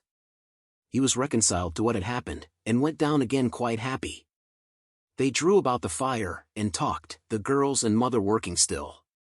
Bob told them of the extraordinary kindness of Mr. Scrooge's nephew, whom he had scarcely seen but once, and who, meeting him in the street that day, and seeing that he looked a little, just a little down, "You know," said Bob, inquired what had happened to distress him. "On which," said Bob, for he is the pleasantest spoken gentleman you ever heard, I told him. "I am heartily sorry for it, Mr. Cratchit," he said, "and heartily sorry for your good wife." By the by, how he ever knew that I don't know. "Knew what, my dear?" "Why, that you are a good wife," replied Bob. "Everybody knows that," said Peter. "Very well observed, my boy," cried Bob. "I hope they do." "Heartily sorry," he said, "for your good wife. If I can be of service to you in any way," he said, giving me his card, "that's where I live. Pray come to me." "Now, it wasn't," cried Bob, for the sake of anything he might be able to do for us, so much as for his kind way, that this was quite delightful. It really seemed as if he had known our Tiny Tim, and felt with us. "I'm sure he's a good soul," said Mrs. Cratchit. "You would be sure of it, my dear," returned Bob, "if you saw and spoke to him. I shouldn't be at all surprised, mark what I say, if he got Peter a better situation." "Only hear that, Peter," said Mrs. Cratchit. "And then," cried one of the girls, "Peter will be keeping company with someone, and setting up for himself." "Get along with you," retorted Peter, grinning. "It's just as likely as not," said Bob, "one of these days, though there's plenty of time for that, my dear. But, however and whenever we part from one another, I am sure we shall none of us forget poor Tiny Tim, shall we, or this first parting that there was among us?" "Never, father," cried they all. "And I know," said Bob, "I know, my dears, that when we recollect how patient and how mild he was, although he was a little child, we shall not quarrel easily among ourselves, and forget poor Tiny Tim in doing it." "No, never, father," they all cried again. "I am very happy," said little Bob, "I am very happy." Mrs. Cratchit kissed him, his daughters kissed him, the two young Cratchits kissed him, and Peter and himself shook hands. "Spirit of Tiny Tim, thy childish essence was from God." "Spectre," said Scrooge, "something informs me that our parting moment is at hand." I know it, but I know not how. Tell me what man that was whom we saw lying dead. The ghost of Christmas yet to come conveyed him, as before, though at a different time, he thought. Indeed there seemed no order in these latter visions, save that they were in the future, into the resorts of business men, but showed him not himself. Indeed, the spirit did not stay for anything, but went straight on, as to the end just now desired, until besought by Scrooge to tarry for a moment. This court, said Scrooge, through which we hurry now, is where my place of occupation is, and has been for a length of time. I see the house. Let me behold what I shall be in days to come. The spirit stopped, the hand was pointed elsewhere. The house is yonder, Scrooge exclaimed. Why do you point away? The inexorable finger underwent no change. Scrooge hastened to the window of his office, and looked in. It was an office still, but not his. The furniture was not the same, and the figure in the chair was not himself. The phantom pointed as before. He joined it once again, and, wondering why and whither he had gone, accompanied it until they reached an iron gate. He paused to look round before entering. A churchyard.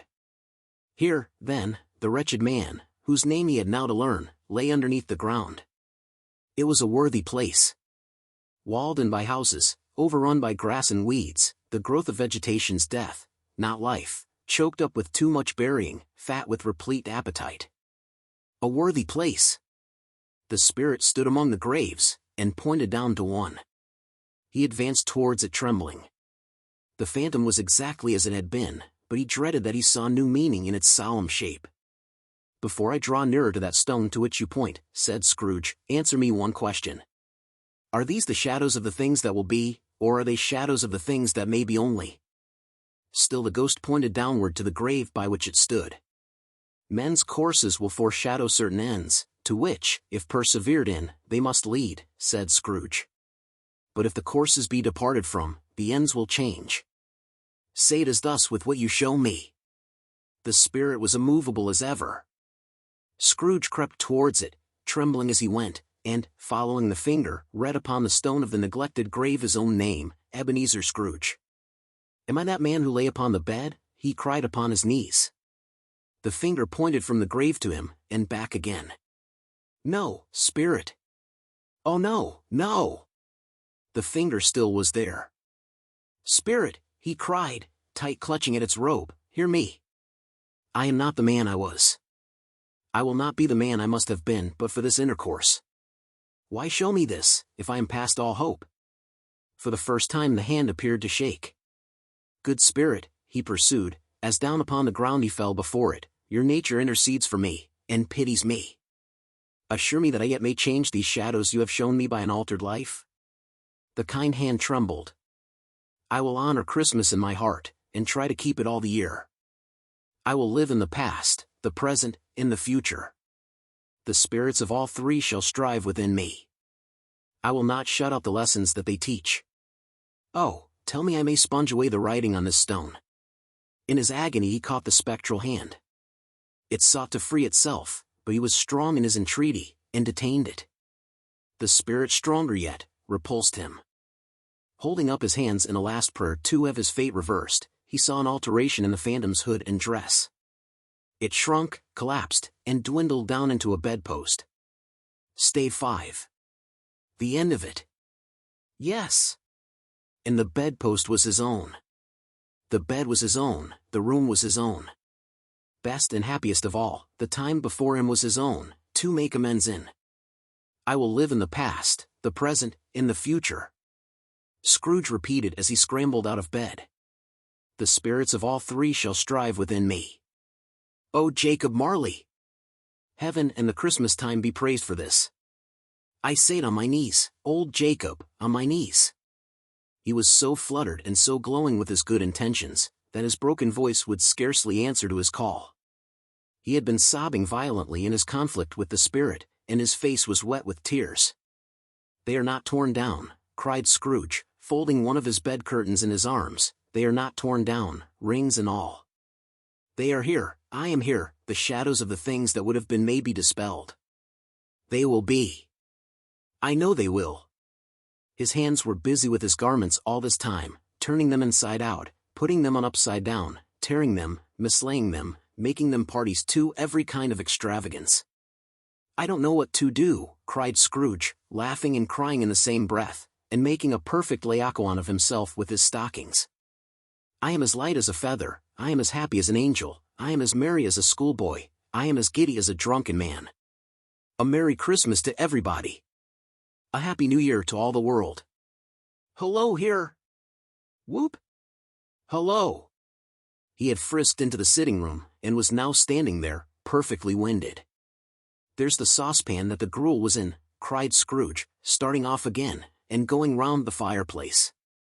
"There's the door by which the ghost of Jacob Marley entered. There's the corner where the ghost of Christmas Present sat. There's the window where I saw the wandering spirits. It's all right, it's all true, it all happened. Ha, ha, ha." Really, for a man who had been out of practice for so many years, it was a splendid laugh, a most illustrious laugh. The father of a long, long line of brilliant laughs. "I don't know what day of the month it is," said Scrooge. "I don't know how long I have been among the spirits. I don't know anything. I'm quite a baby. Never mind. I don't care. I'd rather be a baby. Hello! Whoop! Hello here!" He was checked in his transports by the churches ringing out the lustiest peals he had ever heard. Clash, clash, hammer, ding, dong, bell. Bell, dong, ding, hammer, clash, clash. Oh, glorious, glorious! Running to the window, he opened it, and put out his head. No fog, no mist, clear, bright, jovial, stirring, cold, cold, piping for the blood to dance to, golden sunlight, heavenly sky, sweet fresh air, merry bells. Oh, glorious! Glorious! "What's today?" cried Scrooge, calling downward to a boy in Sunday clothes, who perhaps had loitered in to look about him. "Ah," returned the boy with all his might of wonder. "What's today, my fine fellow?" said Scrooge. "Today," replied the boy. "Why, Christmas Day." "It's Christmas Day," said Scrooge to himself. "I haven't missed it. The spirits have done it all in one night. They can do anything they like. Of course they can. Of course they can. Hello, my fine fellow." "Hello," returned the boy. "Do you know the poulterers in the next street but one, at the corner?" Scrooge inquired. "I should hope I did," replied the lad. "An intelligent boy," said Scrooge. "A remarkable boy. Do you know whether they've sold the prize turkey that was hanging up there? Not the little prize turkey, the big one?" "What? The one as big as me?" returned the boy.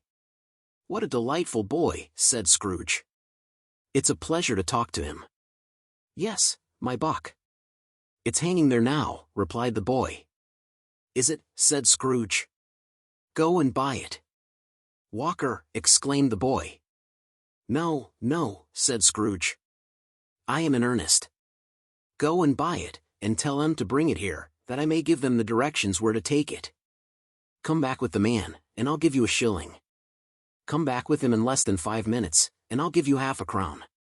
The boy was off like a shot. He must have had a steady hand at a trigger who could have got a shot off half as fast. "I'll send it to Bob Cratchit's," whispered Scrooge, rubbing his hands, and splitting with a laugh. "He shan't know who sends it. It's twice the size of Tiny Tim. Joe Miller never made such a joke as sending it to Bob's will be." The hand in which he wrote the address was not a steady one, but write it he did, somehow, and went downstairs to open the street door, ready for the coming of the poulterer's man. As he stood there, waiting his arrival, the knocker caught his eye. "I shall love it as long as I live," cried Scrooge, patting it with his hand. "I scarcely ever looked at it before. What an honest expression it has in its face. It's a wonderful knocker. Here's the turkey. Hello! Whoop! How are you? Merry Christmas!" It was a turkey. He never could have stood upon his legs, that bird. He would have snapped them shore off in a minute, like sticks of sealing wax. "Why, it's impossible to carry that to Camden Town," said Scrooge. "You must have a cab." The chuckle with which he said this, and the chuckle with which he paid for the turkey, and the chuckle with which he paid for the cab, and the chuckle with which he recompensed the boy, were only to be exceeded by the chuckle with which he sat down breathless in his chair again, and chuckled till he cried. Shaving was not an easy task, for his hand continued to shake very much, and shaving requires attention, even when you don't dance while you are at it. But if he had cut the end of his nose off, he would have put a piece of sticking plaster over it, and been quite satisfied. He dressed himself all in his best, and at last got out into the streets. The people were by this time pouring forth, as he had seen them with the ghost of Christmas present, and, walking with his hands behind him, Scrooge regarded every one with a delighted smile. He looked so irresistibly pleasant, in a word, that 3 or 4 good-humored fellows said, "Good morning, sir. A Merry Christmas to you." And Scrooge said often afterwards that, of all the blithe sounds he had ever heard, those were the blithest in his ears.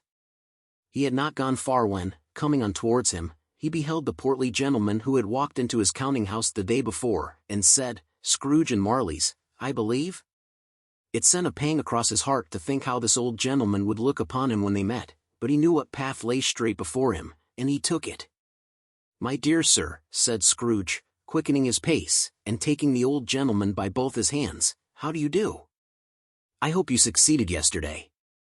It was very kind of you. A Merry Christmas to you, sir." "Mr. Scrooge?" "Yes," said Scrooge. "That is my name, and I fear it may not be pleasant to you. Allow me to ask your pardon. And will you have the goodness," here Scrooge whispered in his ear. "Lord bless me," cried the gentleman, as if his breath were taken away. "My dear Mr. Scrooge, are you serious?" "If you please," said Scrooge. "Not a farthing less. A great many back payments are included in it, I assure you. Will you do me that favor?" "My dear sir," said the other, shaking hands with him, "I don't know what to say to such munify." "Don't say anything, please," retorted Scrooge. "Come and see me." "Will you come and see me?" "I will," cried the old gentleman. And it was clear he meant to do it. "Thank'ee," said Scrooge. "I am much obliged to you. I thank you 50 times. Bless you." He went to church, and walked about the streets, and watched the people hurrying to and fro, and patted the children on the head, and questioned beggars, and looked down into the kitchens of houses, and up to the windows, and found that everything could yield him pleasure. He had never dreamed that any walk, that anything, could give him so much happiness. In the afternoon he turned his steps towards his nephew's house. He passed the door a dozen times before he had the courage to go up and knock. But he made a dash and did it. "Is your master at home, my dear?" said Scrooge to the girl. "Nice girl."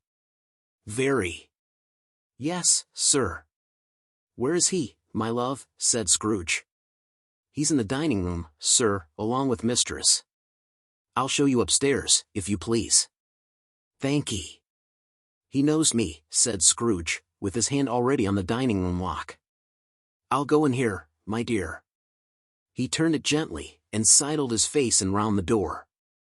They were looking at the table, which was spread out in great array, for these young housekeepers are always nervous on such points, and like to see that everything is right. "Fred," said Scrooge. "Dear heart alive, how is niece by marriage started?" Scrooge had forgotten, for the moment, about her sitting in the corner with the footstool, or he wouldn't have done it on any account. "Why, bless my soul," cried Fred, "who's that?" "It's I. Your Uncle Scrooge. I have come to dinner. Will you let me in, Fred?" "Let him in." It is a mercy he didn't shake his arm off. He was at home in 5 minutes. Nothing could be heartier. His niece looked just the same. So did Topper when he came. So did the plump sister when she came. So did every one when they came. Wonderful party, wonderful games, wonderful unanimity, wonderful happiness. But he was early at the office next morning. Oh, he was early there. If he could only be there first, and catch Bob Cratchit coming late. That was the thing he had set his heart upon. And he did it, yes, he did. The clock struck 9. No Bob. A quarter past. No Bob. He was full 18 minutes and a half behind his time. Scrooge sat with his door wide open, that he might see him come into the tank. His hat was off before he opened the door, his comforter too. He was on his stool in a jiffy, driving away with his pen, as if he were trying to overtake 9 o'clock. "Hello," growled Scrooge in his accustomed voice as near as he could feign it. "What do you mean by coming here at this time of day?" "I am very sorry, sir," said Bob. "I am behind my time." "You are," repeated Scrooge. "Yes, I think you are." "Step this way, sir, if you please." "It's only once a year, sir," pleaded Bob, appearing from the tank. "It shall not be repeated. I was making rather merry yesterday, sir." "Now, I'll tell you what, my friend," said Scrooge. "I am not going to stand this sort of thing any longer. And therefore," he continued, leaping from his stool, and giving Bob such a dig in the waistcoat that he staggered back into the tank again, "and therefore I am about to raise your salary." Bob trembled, and got a little nearer to the ruler. He had a momentary idea of knocking Scrooge down with it, holding him, and calling to the people in the court for help in a strait waistcoat. "A Merry Christmas, Bob," said Scrooge, with an earnestness that could not be mistaken, as he clapped him on the back. "A merrier Christmas, Bob, my good fellow, than I have given you for many a year. I'll raise your salary, and endeavor to assist your struggling family, and we will discuss your affairs this very afternoon, over a Christmas bowl of smoking bishop, Bob. Make up the fires and buy another coal scuttle before you dot another I, Bob Cratchit." Scrooge was better than his word. He did it all, and infinitely more, into Tiny Tim, who did not die. He was a second father. He became as good a friend, as good a master, and as good a man as the good old city knew, or any other good old city, town, or borough in the good old world. Some people laughed to see the alteration in him, but he let them laugh, and little heeded them, for he was wise enough to know that nothing ever happened on this globe, for good, at which some people did not have their fill of laughter in the outset, and knowing that such as these would be blind anyway, he thought it quite as well that they should wrinkle up their eyes in grins as have the malady in less attractive forms. His own heart laughed, and that was quite enough for him. He had no further intercourse with spirits, but lived upon the total abstinence principle ever afterwards, and it was always said of him that he knew how to keep Christmas well, if any man alive possessed the knowledge. May that be truly said of us, and all of us. And so, as Tiny Tim observed, God bless us, every one. The end.